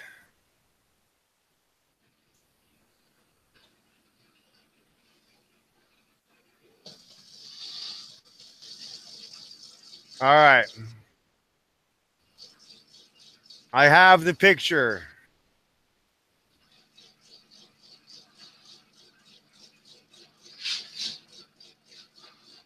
All right. After I show you this picture, Chris is going to give us a tour of his fish tanks. All right, you guys, this is pretty cool. That doesn't really show it that well. But basically, that's what happens. There it is. See, there's me.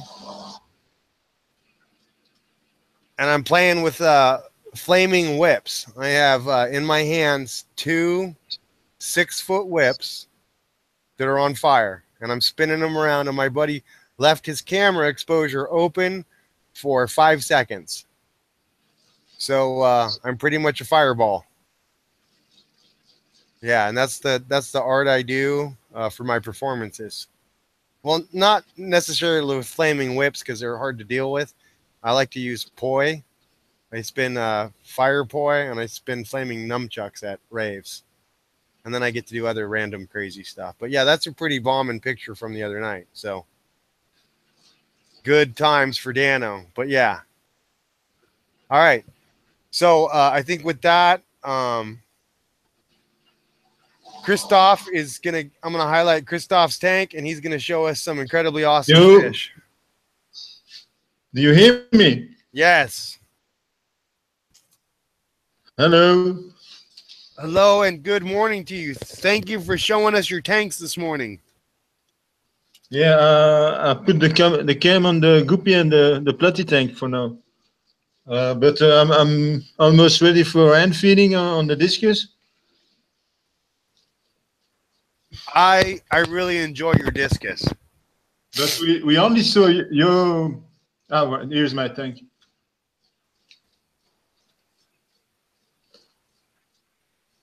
So yeah. But the male Geophagus is a bit rude. He's bitchy, and he had the two carry banda. You know, the one I called Cop and Chris. Well, my big male Geophagus had them. Stupid bitch.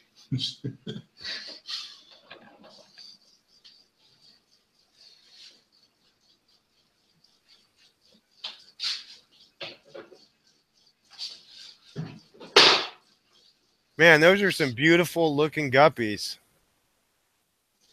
Yeah, but the platies are lovely too. Only have two color, you know, like turquoise red and yellow red. But I have more of the red ones. Well, it looks like you got They grow a little bit slower than the guppies. You got the Mickey Mouse platy. I think so. I don't know. Yeah, it's with the black spot on the tail. Yeah, the Mickey Mouse symbol. Yes, right. Yeah, exactly. I didn't pay attention. Yeah, you're right, man.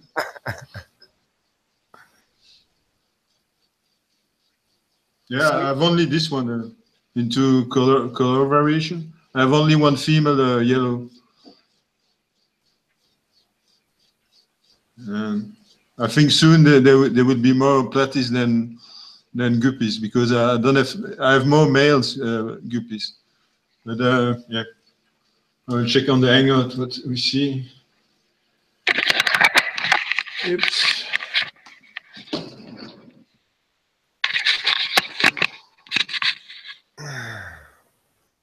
Oh, my tank is so dirty. Sorry for that.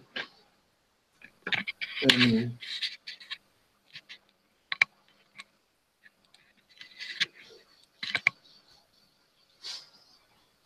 All right, if you guys are just joining us, we're looking at Chris's tank, and we're looking at his incredibly awesome Geophagus and his discus, which are looking like they've grown. And yeah, you will see also the small fry when it grows. But the 3-4 months, they're really slow growers. After 3 months, they begin to grow a bit. So the small guys here, they are 7-8 months. Wow. And, yeah, like I told you before, I had to put some little ones from the first spawn to cut the aggressivity of the male and his frustration. Because each time I suck off the fry, he become angry and he's starting a bit attacking everybody. And last time he was really rude with his female, and that broke my heart. That's those 13 innocent ones. You know, when they're small, they're still innocent. A big pleasure to see that they're not alone in the tank, and that make the pair again, yeah, together. All right, Chris, hold down the fort for a minute. I'm going to go harass my dog who's outside. I'll be back in 1 minute, and then I'll read chat when I get back. Yeah, I'll wait you for the feeding soon. Yeah, I'll be back hopefully before you start feeding because I really enjoy. I will clean the sponge filter. It's dirt. All right, I'll be back in a minute. Hold tight, everybody. Chris No is going to problem. keep you company and share Yeah, the love. no problem.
Wow, that's a crazy amount of fry.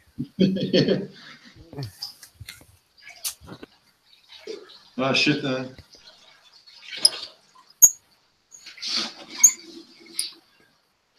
I sucked one by accident. Here we go. And I clean up the big filter of the bigger one. And I found one bigger one inside the filter.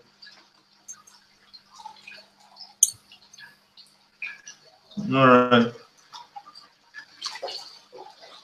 Yeah, but they grew a bit, huh? I mean, they grow a lot. But when they burn, they're really, really small. Those guys are almost 3 months, man.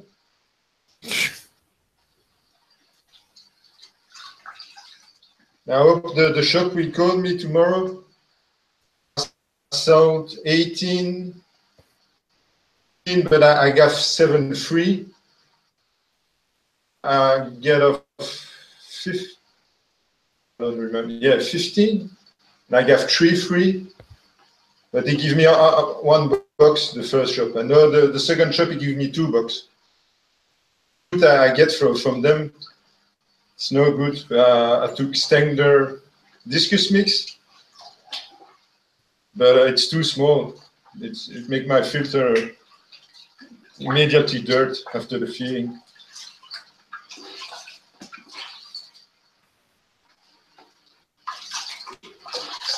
Sometimes the sponge filter I have to clean 3, 4, 5 times a day.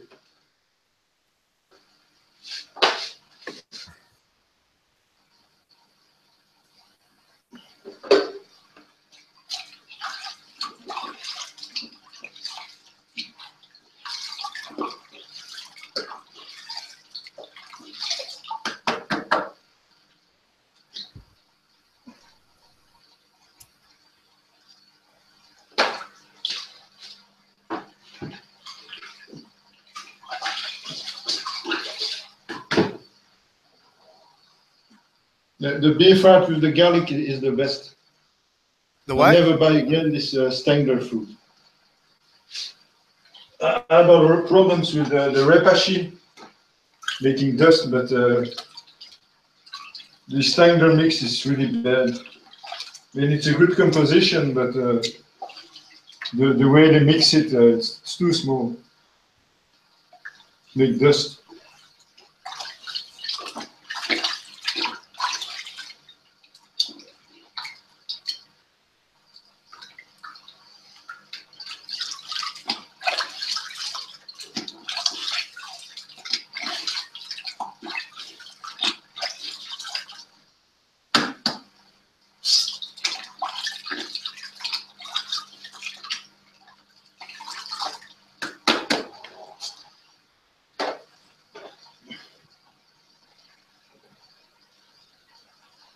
All right.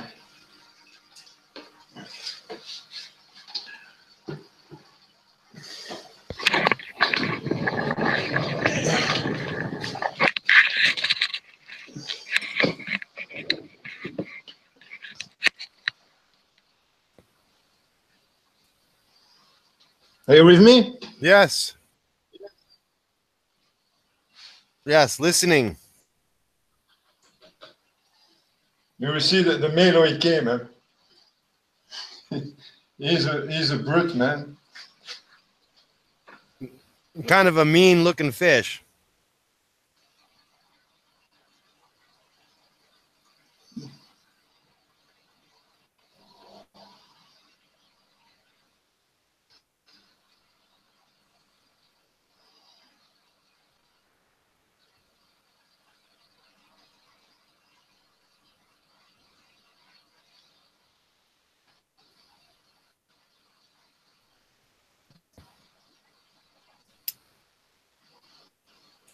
But that's them favorite beef heart mix with garlic. And garlic is excellent for parasite, and it's good for against constipation also. But that's the big problem with discus. If you give like too much rootworms, they get constipated. That's a very good point. I don't think a lot of people understand that. Yeah, it depends on the fish. I think guppy, platis, you can go free with bloodworms, but other fish and maybe catfish also, chorus me. Geophagus also, they will not digest it. They will not die, but discus can die of it.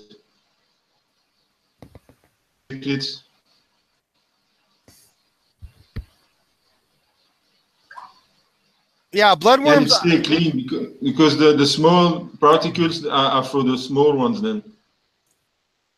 Over it's for the curries.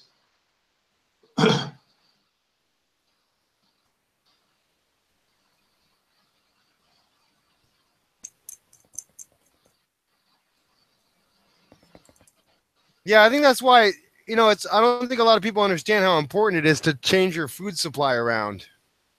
Mhm. Mix it up. So you're not just feeding the same thing over and over and over again. But it's more difficult to feed well my platies and my guppies because I give them cyclops and sometimes they don't care about it. They eat a little, they puke it, they eat just a few of them and it dirt the water, so it makes me mad. And they like a little bit brine shrimp, but that's good for the bigger guppies. I have to think of the small ones. Maybe frozen daphnias I will try, I don't know. Good for them. My guppies they eat well repashi also. But it does the work again because some dust.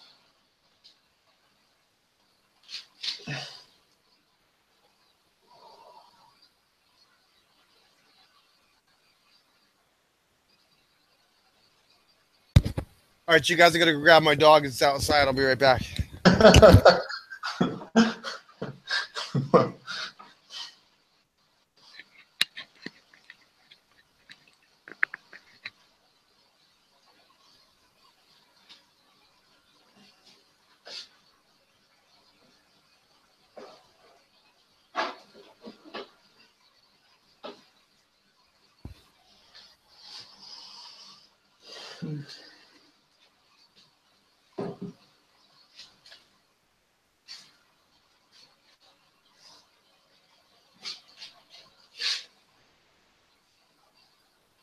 Oh well.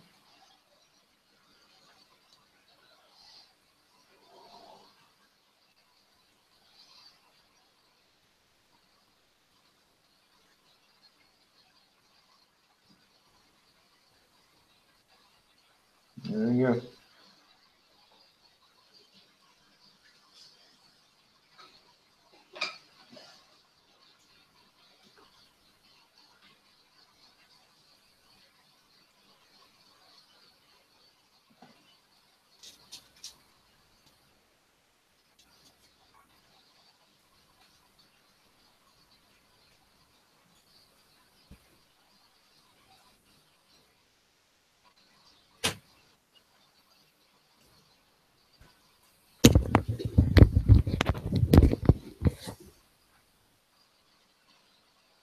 Okay, I'm gonna jump over into chat real quick and see what all awesomeness I am missing.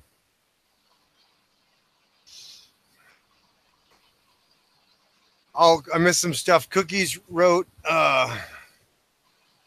Damn. Bro, the teeth.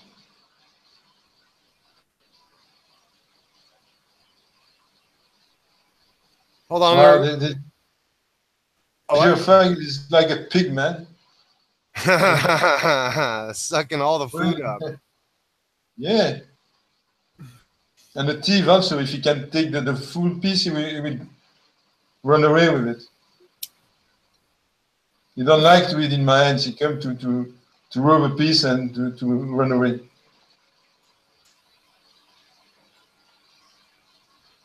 Let me try to That's get caught up in chat real quick. Yeah, sure. Teresa says, "Hey, Mark." Oh, I already read that. Let's see. Teresa says, New Zealanders are called Kiwis after our native bird. Chris says, bird, I was thinking the fruit.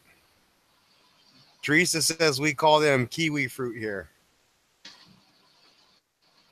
Chris says, yo, Yama. I think Yama already ducked out when you wrote that, Chris. Oh, well. At least you're showing the love. Aquarium Cop says, so cute, hungry, love goopies. And then I just wrote LOL Cop. I don't even know who's still in chat. Well, I don't know. We'll see who pops up. All right, what were you saying, Christoph?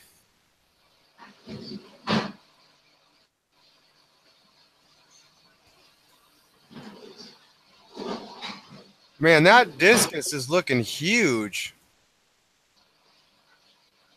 And chasing everybody around.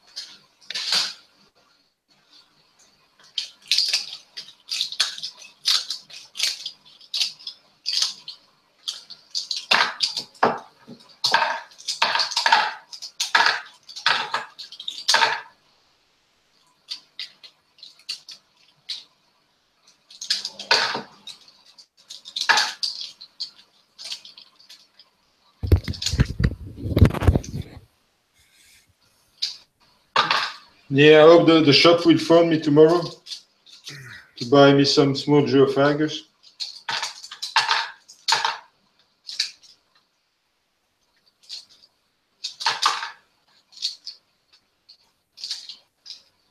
I think it's cool that you're just ever getting more fish. Yeah. You know, you're one of the people that I really enjoy listening to, Christoph, and half of that is your really cool accent. Just like Cookie has a really cool accent. Yeah, thank you. And She I think should come on the stream. Teresa, Yeah. I think she says I'm here. I'm just getting my kids ready for school. Oh. I think Biggie's is cleaning house or something. But it's Sunday today, no? I mean, it's day off, right? Sunday. No one works in Belgium today. It's commemoration of the dead, man.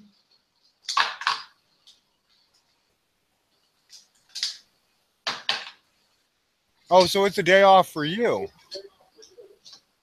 Yeah, it's national. No one works today. Yeah, the cops, the 100, 101, yeah, emergency things. But no school. They don't have school all week. And today's commemoration of the deaths. And then again, 11 November. That's when we put the weapons down.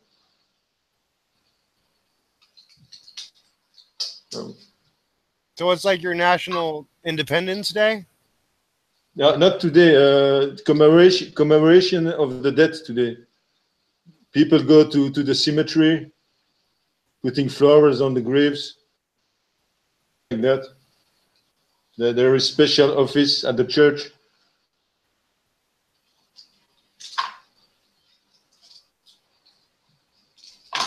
You mean for World War II? It will be on 11 November, the First War, the First World War. Oh, okay. First one.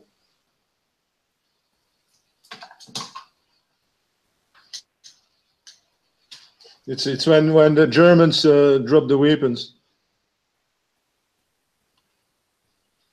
11 November 1918.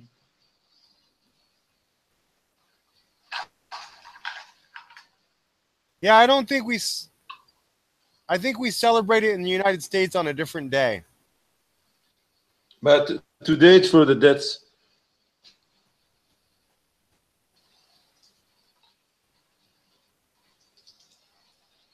It's a special day today.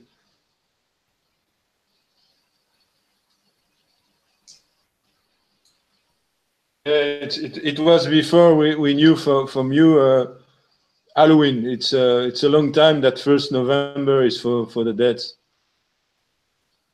And when it's 31 Sunday, it's also for the dead.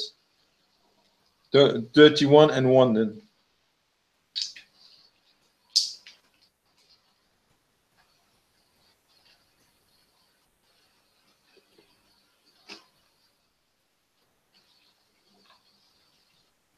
Yeah, I was just having a moment of silence, I guess, for those that have passed away.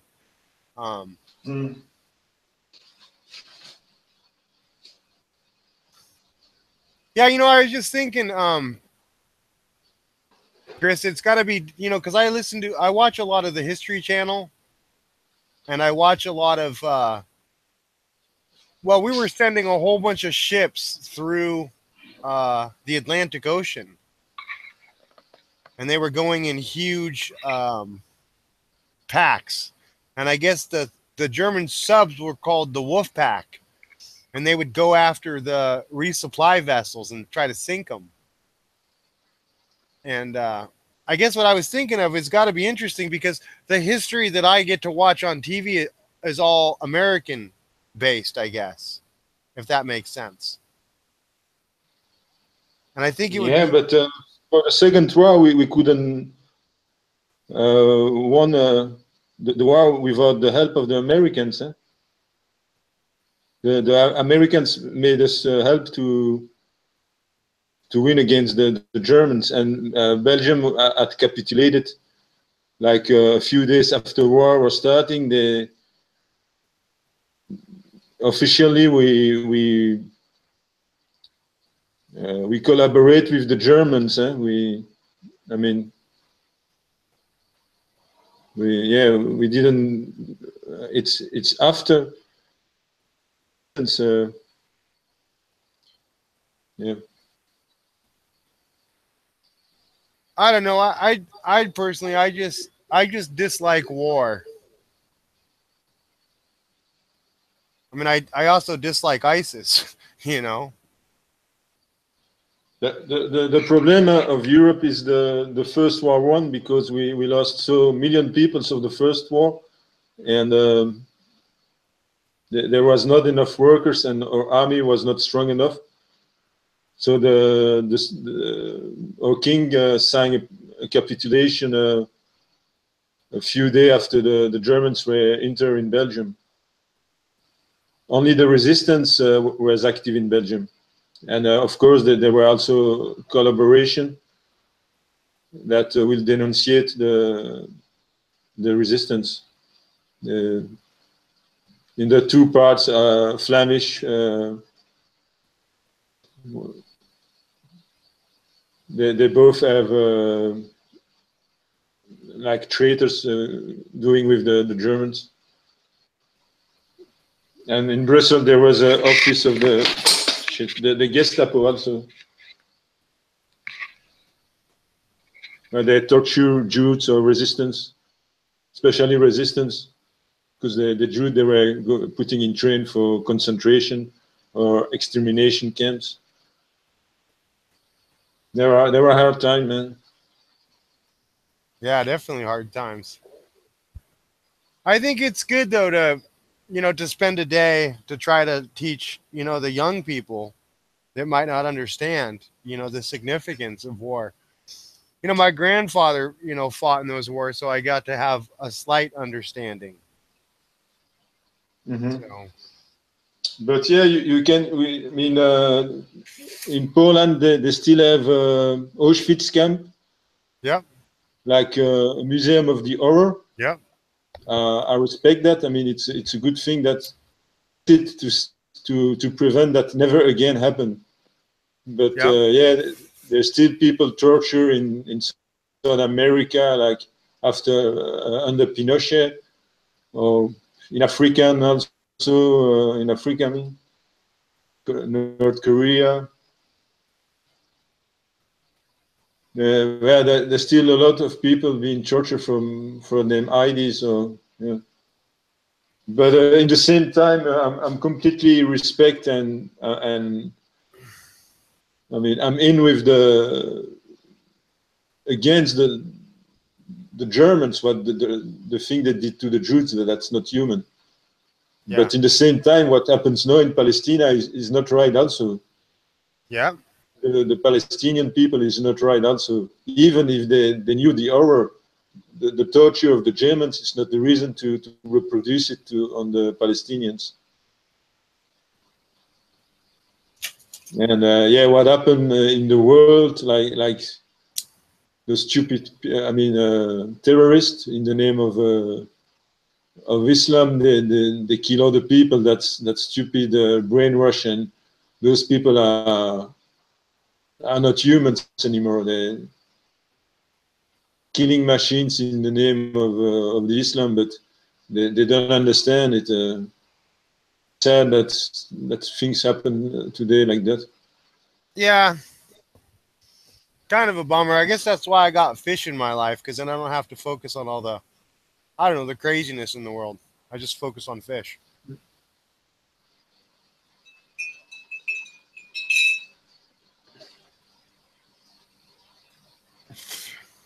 It's funny, now that you fed your fish, you got all that junk floating around in your tank. Yeah, but there are some barber algae on the glass also. Yeah. This food was okay, and yeah, they eat all most of it, and they're still looking in the substrate if there is something to eat, and the curries are there also. Even the small geophagus are, eating filtering the substrate. They eat it and they puke it again. So almost will be eating. That's not the problem. It's the other food, the problem. Tender discus mix. More expensive, but I will never buy it again because it breaks in dust. Is that the Repashy? Stengder discus mix, frozen mix. It's a beef heart mix. It's Stengder, like you have the German Stengder discus. Yeah. A special mix, Stengder. and it's more expensive. Like the beef rat with garlic are by 10 euros, and the steak there it's more expensive. It's like 14 euros. It's 5 euros more, but I mean it's an excellent composition, but small particles, and they like it, they enjoy it, but there is a lot losing in dust. So sometimes morning I feed the fry.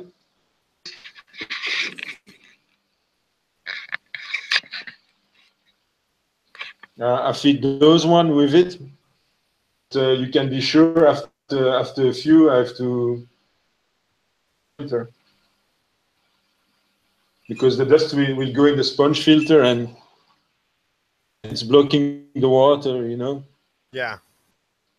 It's contracting. It's becoming smaller and contracting to clean it like I did, because I had almost no flow anymore. Cyclops, yeah. You see it? No, I can see, yeah.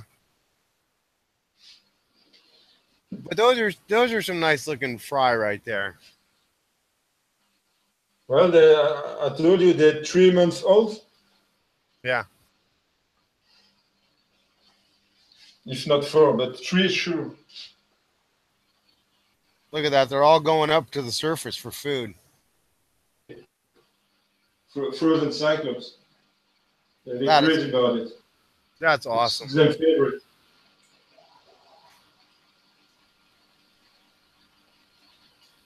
Oh, I forgot the guppies. Again. I steal a little for the guppies.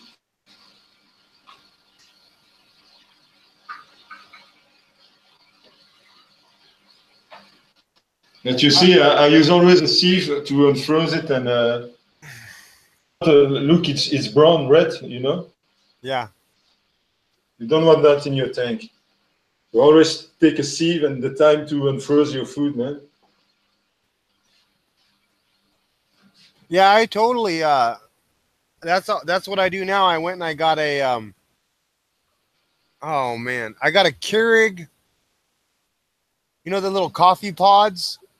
I got a little coffee pod to sieve out. So basically, instead of putting the coffee grounds in the mesh, because it's a little metal mesh jar, I basically just pop a couple cubes in the little mesh jar, and then I drop that into a fish food container, and then basically I just dunk it up and down in the little fish jar, and all that extra goop washes out, and then what I'm left with is pure.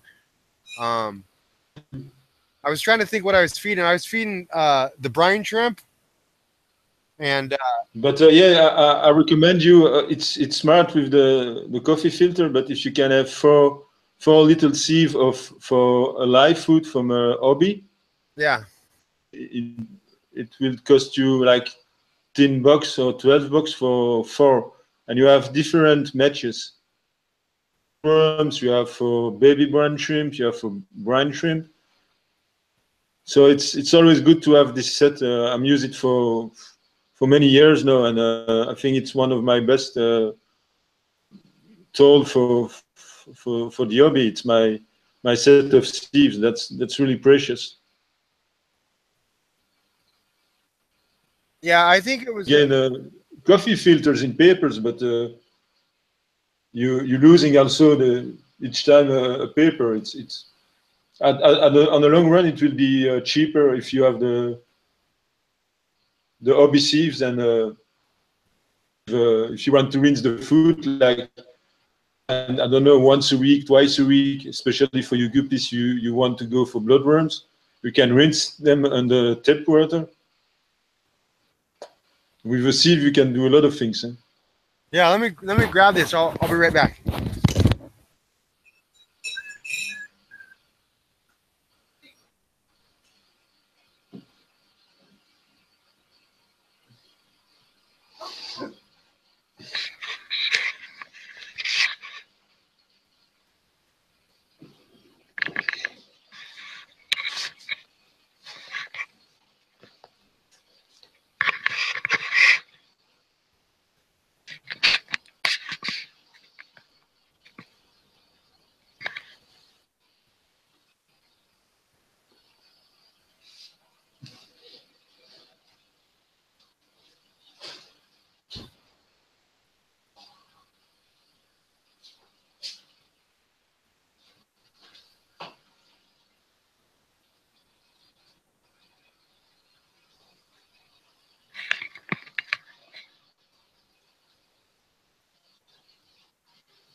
All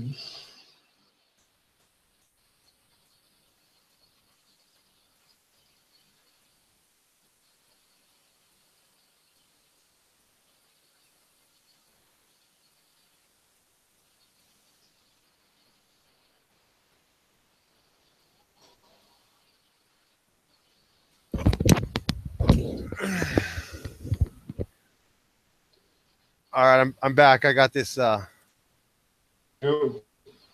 Let me show you this real quick on So I got this little mesh pod. Mhm. I just can't show it on camera very well. But basically, you see how that fine mesh is in there?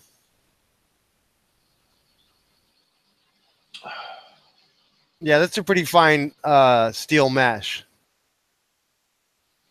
Not, Yeah. I wish it was on the bottom, but And it's that's on, a it's good- just on the sides.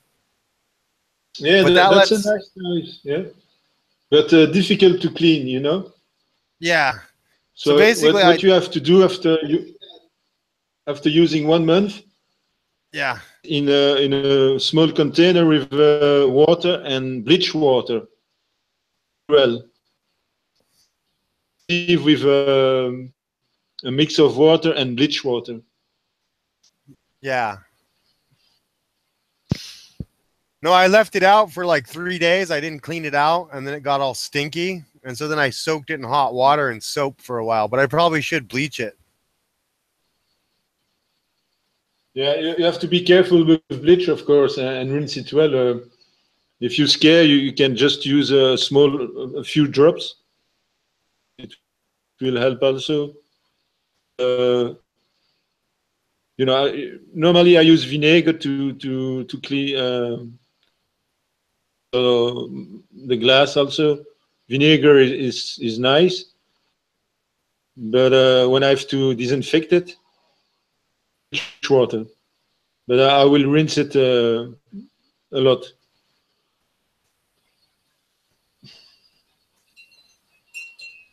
Well, I'm wondering if anybody in chat has any fish questions or any other fun stuff they want to talk about. It looks that the chat is dead. I'm on the chat now, and Yeah, I just flipped over to there the is chat. nothing. Nobody's doing anything. I think they're just listening to you chit chat and are just enjoying themselves. Either that or they all went to sleep on you. I don't know. I don't know. I enjoy seeing your fish though, Chris. I think other people do too. Maybe they're just busy watching your fish and not busy chatting. I don't think so. I think it's, you know, people. Big Easy is there, maybe Teresa, but she's busy with her kids. Maybe Cop is gone also. We're not much, man. Wow, that's a big fish right there on your screen. Yeah, they're beginning to grow a little. You know, I mean, in 6 months you will see the difference. But my male Geophagus is on his bigger size.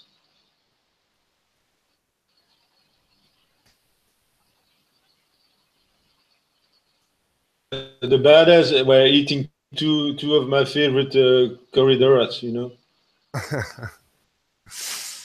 So the second one, I thought it was okay. It was bigger. I put in it, but on the 6th pound, on the last pound, I didn't see him anymore. So I know what was going on.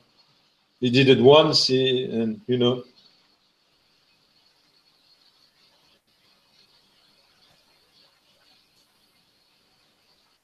So I was just reading. Teresa is still there.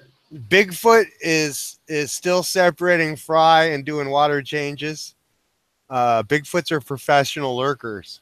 I think they're professional at hiding out in the woods and not being seen. Yeah. I myself am a Bigfoot fan, and I tease my friends that I am always hunting for Bigfoot.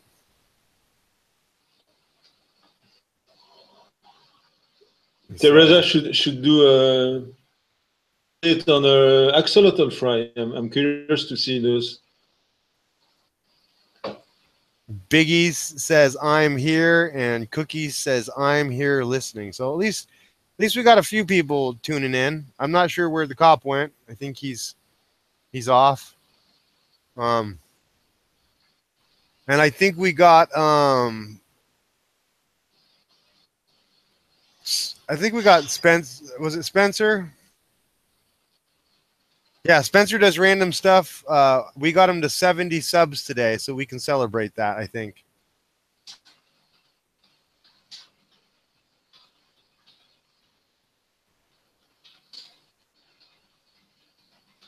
Yeah, and then earlier we had the Florida people in here, and then they ended up taking off. They had to go to work. And Spencer does random stuff. Made a really good point about the cucumber and skinning it, because the fish have a hard time eating the skin of the cucumber. And if you boil it, then it makes it softer and more easy to digest. So that, yeah, a lot of good stuff got chit chatted about in.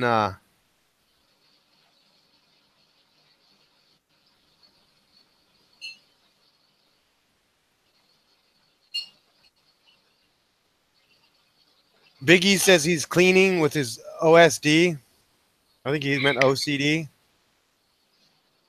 Teresa, like to see your small axolotls. Teresa says, haha, I jump on Hangouts, but there's too much noise here. Probably the kids. I've been slacking, Mark. Been too busy, haha. An hour. Teresa says, I will show, give me like an hour when my kids have gone to school. Sure. Biggie says, Cookies, kick the kick out now so she can have clean the house OCD. Biggies, you're going to make me laugh again. Luckily, I don't have coffee, but I want to go get some. All right, I'm going to go grab coffee real quick. Hold down the fort, Chris. Yeah. Yeah.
Yeah.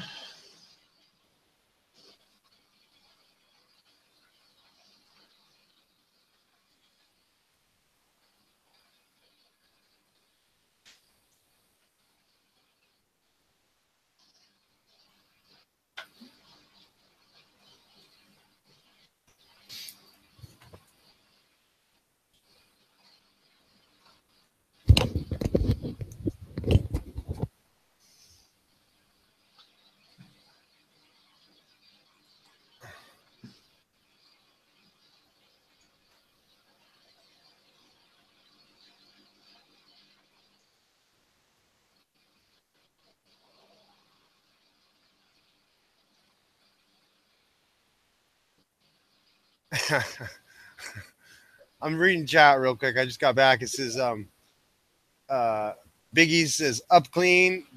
Teresa says my daughter saw the comment and said hee, that's not nice, mister. Aha. Chris says hello. Biggie's wrote something and then erased it.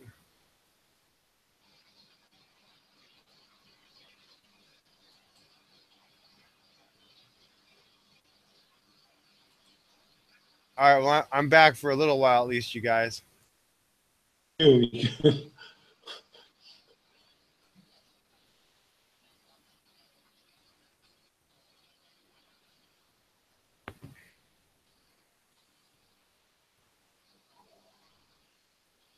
Anyway, I can't stay up too much longer because I gotta take a little nappy nap here. My coffee's wearing off, and I kind of All right, sir. I kind of got to get a little bit of sleep in because I got to be somewhere at 7 o'clock tonight. So. Maybe Teresa will stream later. That would be cool. But yeah, it's kind of odd to me because I look at the clock and I'm like, damn, it's noon. You know, most people are on lunch break, and I'm like trying to go to sleep. All right, bro. Get some sleep. No problem. Well, not like immediately. I mean, I don't want to just like hang up on you guys. I like, you know, I want to chit chat for like another, I don't know, like 5 minutes. But I probably. It's already 3 hours you stream, huh? Has it been 3 hours? Holy moly! It has been 3 hours. Yeah. Well, look at that. Time flies when you're having fun with Chris, Biggies, and a cop, and a Teresa, and a Bigfoot. And I don't know what happened to the farmer. Pretty cool guy to talk with.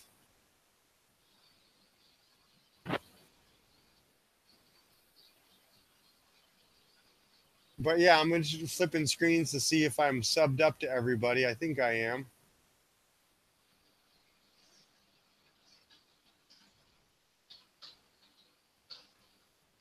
Cool. Yeah, I just want to remind you guys, if you guys aren't subbed up to everybody in my stream, is pretty cool. All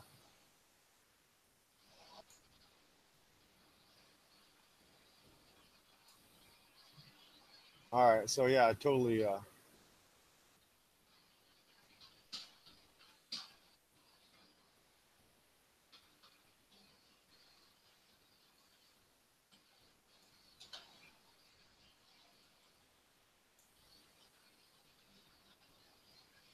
Yeah, I'm going to do some more little clicking around here, and then I'll be...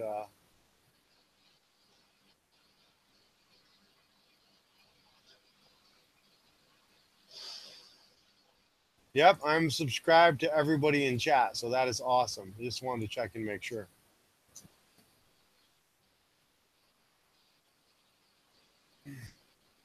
In it hot in these places, air on now. Oh, I got you, Biggies. You're running the AC, which might be loud. Chris is asking Cookies, are you streaming later? Cookies says me. Yes, miss. From Chris, I'm not sure, says Teresa. Okay, up to you. Biggie says the air feels good. Yeah, it's I don't know. It's been a while since I got to have a stream, so been busy with life. Busy with I don't know. I mean, I help a lot of people, so a lot of people come to me and they ask really, I don't know, strange stuff. So yeah. Part of last night, I was helping a friend who went out and I don't know. He was at a party and had a bunch of stuff to drink and couldn't drive home, so I got stuck picking him up.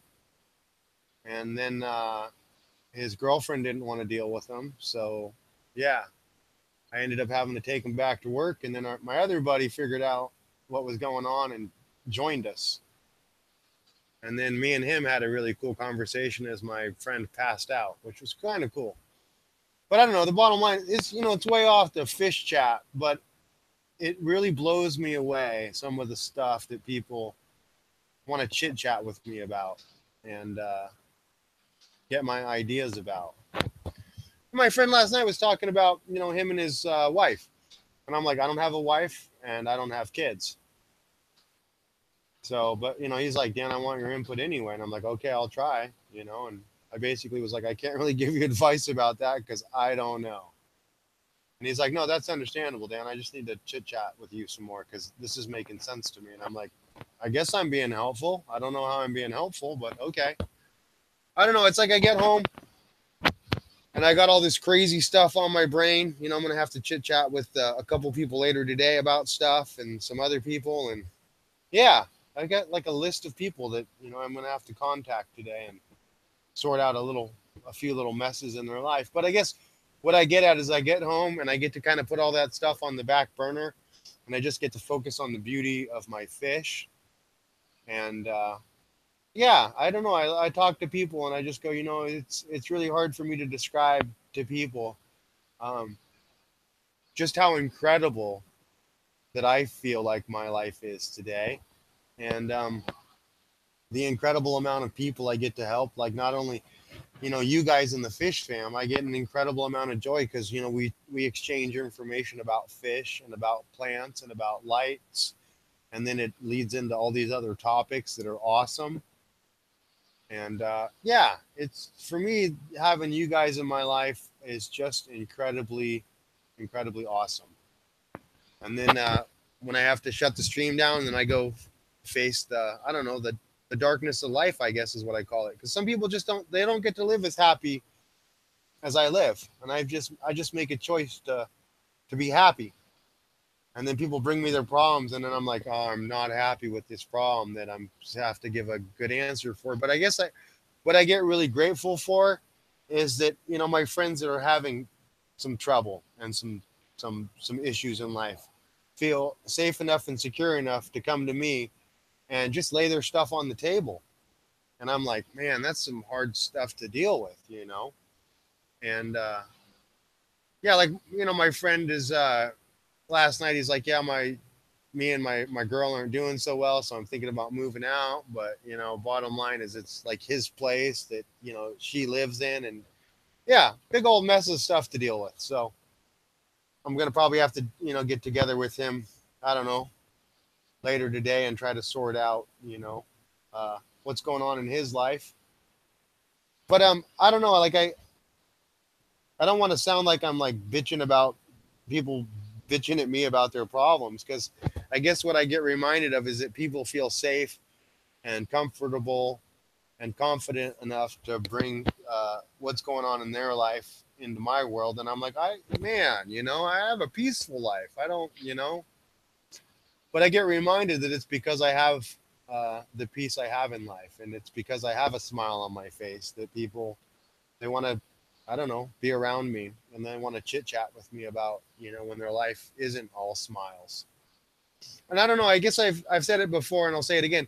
To me, compassion for people's problems is just like having cash in the wallet, and just as easily as people, go to the store and spend cash on gas and food and all that, and then their wallet is out of cash. I think the same is true for me. And I go out and I give away compassion like people give away cash. And at the end of my day, sometimes I just feel wiped out. Like I'm just like, oh man, like I'm going to have to do this all again tomorrow, And it's draining, emotionally draining to work with some of the people that I work with. And I think that's probably why I have so many fish. It's because if I just came home and looked at one guppy, I'd be like, and then I'd be back to thinking about issues. But I get to come home and I get to own like 700 fish, which means I have like 700 problems that distract me from the problems of the world in which I live. But I don't know. I mean, if I really break down my life, I get really excited and happy that I have a huge fish fam of love. That's really the only way to say it, because you guys definitely spend your time with me, helping put a smile back on my face.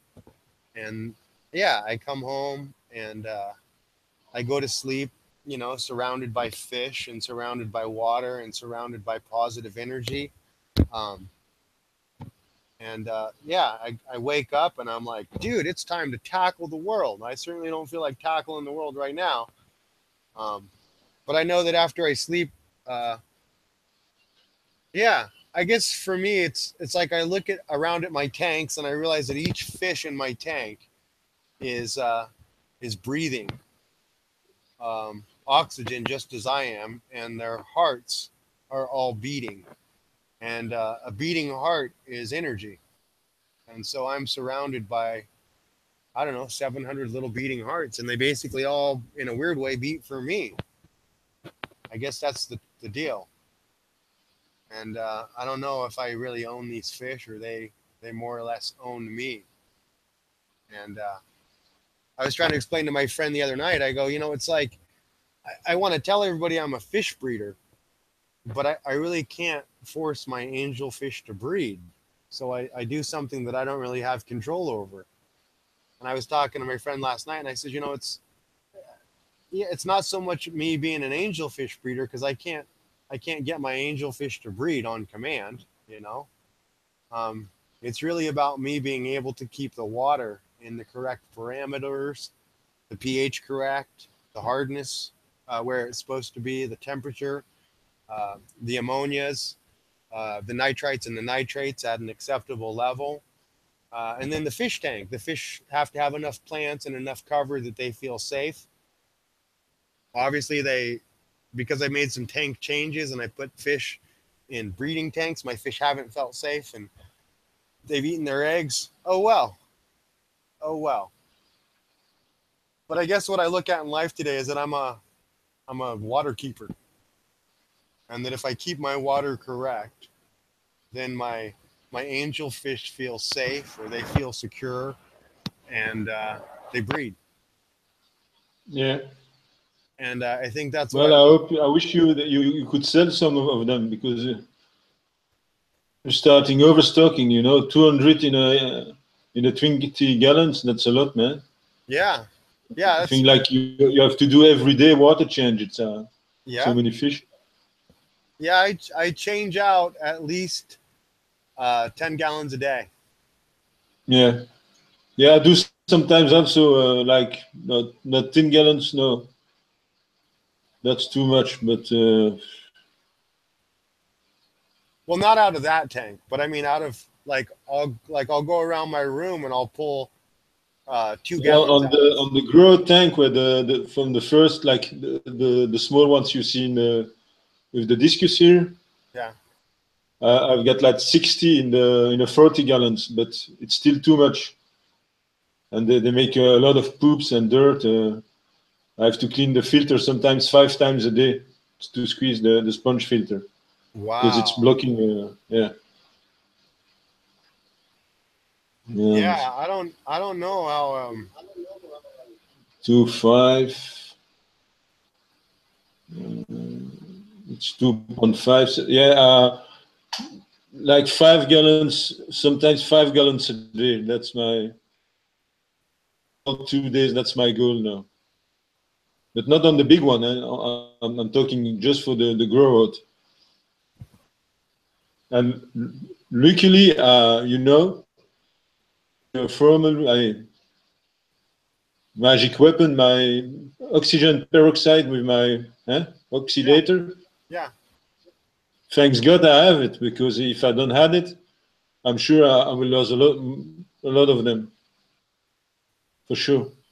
The geos, that's the big problem with them. They're too sensitive on the nitrates, and it's why I lose like 2/3 of my first spawn.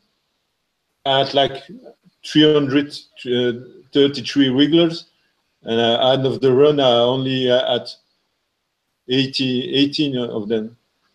So that's more than 200 were dying of the nitrates.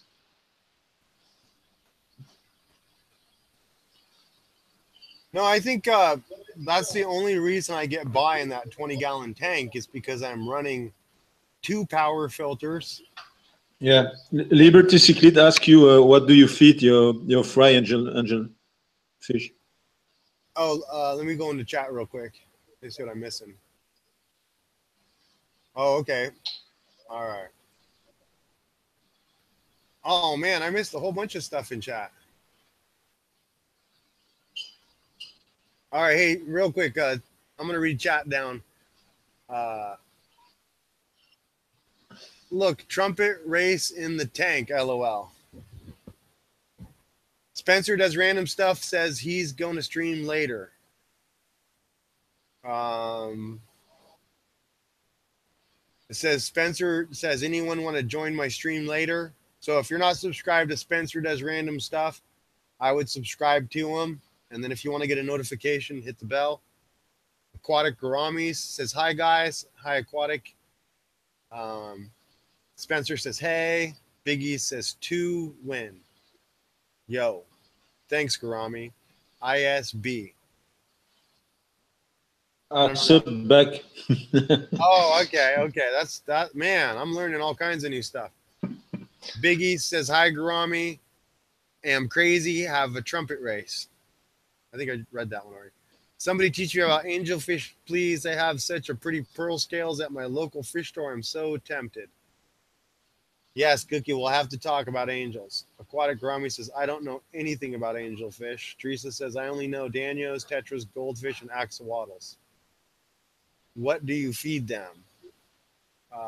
I never once owned a cichlid from Aquatic Garamis. All right. So Liberty Bell cichlids, I think is probably talking about angelfish. So for my angelfish, since I breed them, I feed the adults brine shrimp and this other stuff. Hold on. I don't have the package in my room. I forget. They're like a meiosis shrimp. I feed my my angelfish meiosis shrimp and brine shrimp and a little bit of bloodworms.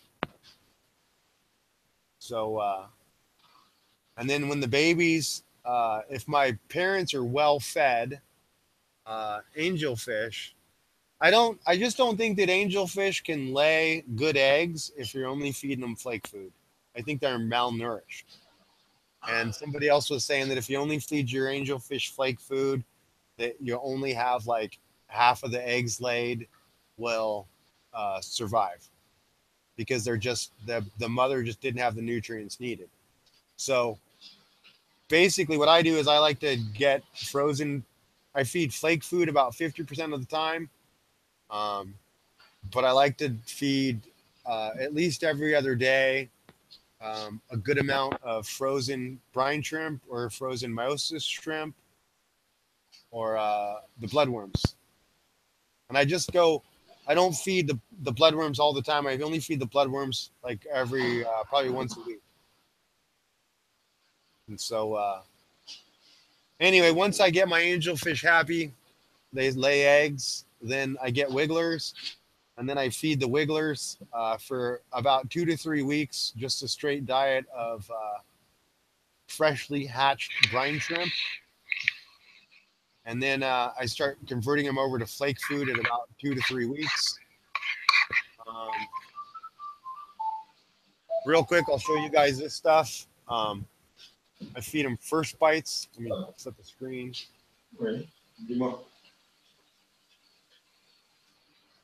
All right, so I feed them First Bites. This is made by Hikari Tropical, and yeah, basically it's got a picture of an angelfish and the fry, and it's called First Bites. And I'll feed them this while I'm feeding them the baby live brine shrimp, so they get used to eating this stuff. But real quick, baby angelfish are not real keen on eating something that's not moving. So when they're first born, like, yeah, I basically have to feed them live baby brine shrimp for the first week. And then every time I feed them, I turn the filter off so the baby brine shrimp doesn't get sucked into the foam. And then that allows the baby angelfish to feed on the baby brine shrimp for about 4 hours until that brine shrimp gets consumed. I don't like to just put a whole bunch of brine shrimp in with the baby angelfish because I don't want the baby brine shrimp to die in the filter or rot on the bottom. So I'm kind of, kind of sparingly. But anyway, that for me, that's how I do my angels. So I hope that answers some questions for some people. And if you guys got some more questions, write them in chat. But I'm probably going to have to boogie out of here in about the next, I don't know, 2 or 3 minutes. Take care of some stuff in my house and then try to lay down and get a little bit of rest. But I want to not cut people off, and I want people to have a chance to chit chat in the chat and figure out who's going to stream after me. Spencer does random stuff, says he's going to stream later. So if you go ahead and subscribe to him, then you'll be hooked up on an awesome live stream. And I guess there supposedly is a Facebook page called Fish Fam Live Stream Now, where you can go to that Facebook page and see who is streaming. Somebody said that it shows who's going to stream for the next week. And it also shows who's streaming now. So hopefully that answers Liberty Bell Cichlid's questions. If not, I guess ask again. Aquatic Grommy says, I've never owned a cichlid. Liberty Bell says, nice. Hi, Cookie. Cookie says, hey, Josh. Sasquatch says, I feed my fry crushed flake. Oh, I go by the thought process of whoever I give them to is probably going to feed them the cheapest food. Yeah, I guess that's a good point. I mean, I guess for me, though, I want them to grow up fast and be healthy. And then I can only hope that whoever I give the fish to, goes and buys from Petco some bloodworms or some Myosis shrimp. Maybe a couple times a week, drops that in there so that they can have. I think if you feed your fish only flake food, you just don't get the same color. So I think that for me, it's worth it for me to, go through the hassle of having frozen food and thawing it out and then rinsing it out. Because like Chris reminds me very well, you don't want all that extra nutrients going into the water, that cloud of crap, if you will. Once you freeze bloodworms or brine shrimp, obviously there's some stuff that gets froze out of them. And I just don't want all that extra nutrients in the water feeding my algae and causing a nitrate ammonia spike. So just some thoughts to throw out there and have you guys think about, and then, maybe you'll come back with some better ideas about how to feed frozen stuff. You got any stuff you want to add to that, Chris?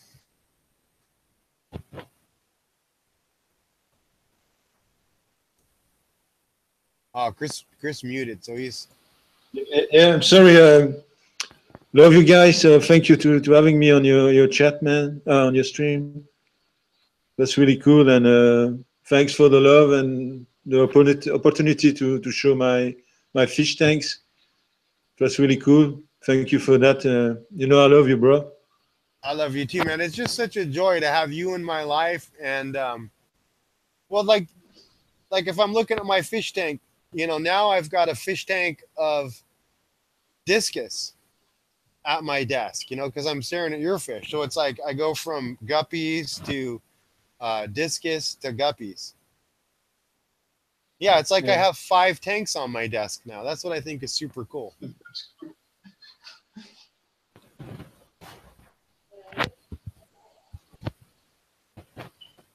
Anyway, I'm going to bounce back into chat to see if I'm missing anything. Ouais, mais c'est pas la même chose. C'est pas dire, c'est pas comme tu disais, je t'aime à une fille.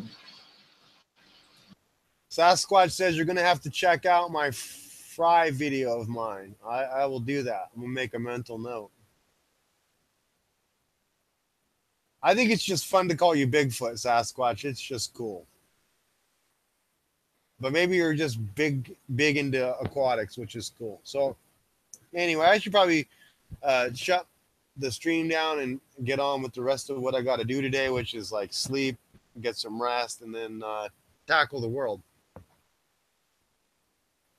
But I want to give anybody in chat, at least a minute to chit chat with whoever before I head out. And I want to say a big thanks to Christoph for coming in the stream and sharing his fish. And I want to say a big thanks to Big E's for keeping the comedy and for showing us his fish tanks. And I don't think Aquarium Cop is still here, but I want to say thank you to Aquarium Cop for, just being awesome. Pretty much that's the only way to describe Cop. It's just always being awesome.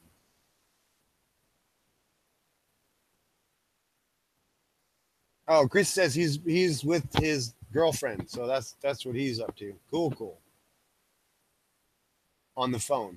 All right.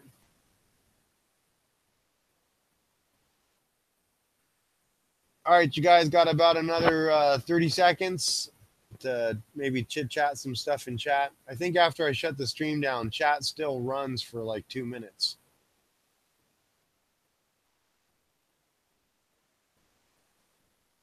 But yeah, it's like noontime here, and it's a bugger that I kind of got to get my sleep. Crazy busy night last night, but oh well. Well, that's awesome. Sending big smiles your way, Chris, and a really big thank you again for coming on the stream and sharing your, we'll just call your knowledge of fish keeping advanced. So thank you for your advanced knowledge of fish keeping, and I can see by your discus and your geophagus that you know what's going on. You got some happy fish.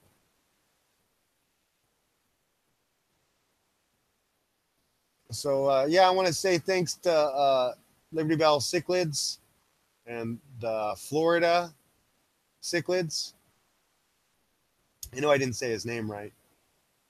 And I just want to say thank you to everybody for joining my stream and throwing your 2 cents in. And just what a bunch of fun to come home to, Otherwise, I just come home to my boring dogs, and well, my fish aren't boring, but yeah, just cool to come home to, well, fish fam love is what I'll call it. So I think that's enough yapping out of my yapper trap. I think I've probably done enough talking for like 9 people in the last 2 hours. But that being said, I guess I'll be looking forward to the next time I get to stream with you guys, either sometime later on tonight or tomorrow. Yeah, it'll probably be tomorrow night before I get on the stream again. And if I'm not on tomorrow night, I'll be on the night after that. I normally like to do late night streams, midnight Pacific Standard Time. So that's 3 hours ahead of New York time. So if I come on at midnight, it's kind of like coming on at 3 in the morning in New York.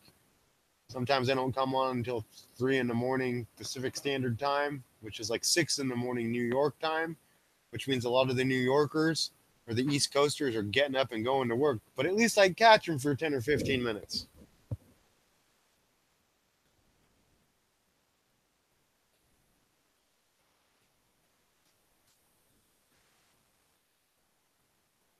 All right, everybody. This is Dan, the Happy Fish Guy. Give me a little camera. There's my big smiley face and my double thumbs up. Thanks for making my thanks for making my afternoon rock, because I'm like 15 minutes past the afternoon and I got to get some sleep. I see it in my eyes. I'm getting tired-eyed. Anyway, thank you again. Ooh, see the killer fish. Long live rockfish. This shirt's really cool on the back too. See, I got it going on.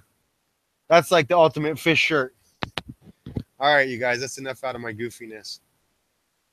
So 5, 4, 3, 2, 1. I'm gonna end the stream. Thank you again, everybody. Hopefully, you guys can all catch me again real soon. And I just want to remind you guys that, man, Spencer Does Random Stuff is going to stream later. So maybe I'll get to catch you guys on Spencer's random stream. So until then, everybody be awesome. Much love. That's what Chris says. Much love from me. And much love from the Fish Fam. I just feel blessed that I have so many awesome people in my life and so many awesome fish in my life. And yeah, I got some really awesome friends in the city that I get to help out. I just get to try to be helpful. So that's kind of where my life is at today. Just helping people with a big smile on my face. And staying happy is where it's at. So I just want to say thank you again to everybody for helping me keep a big, bright smile. All right, I'm out of here, you guys. Let's see, 5, 4, 3, 2, 1, and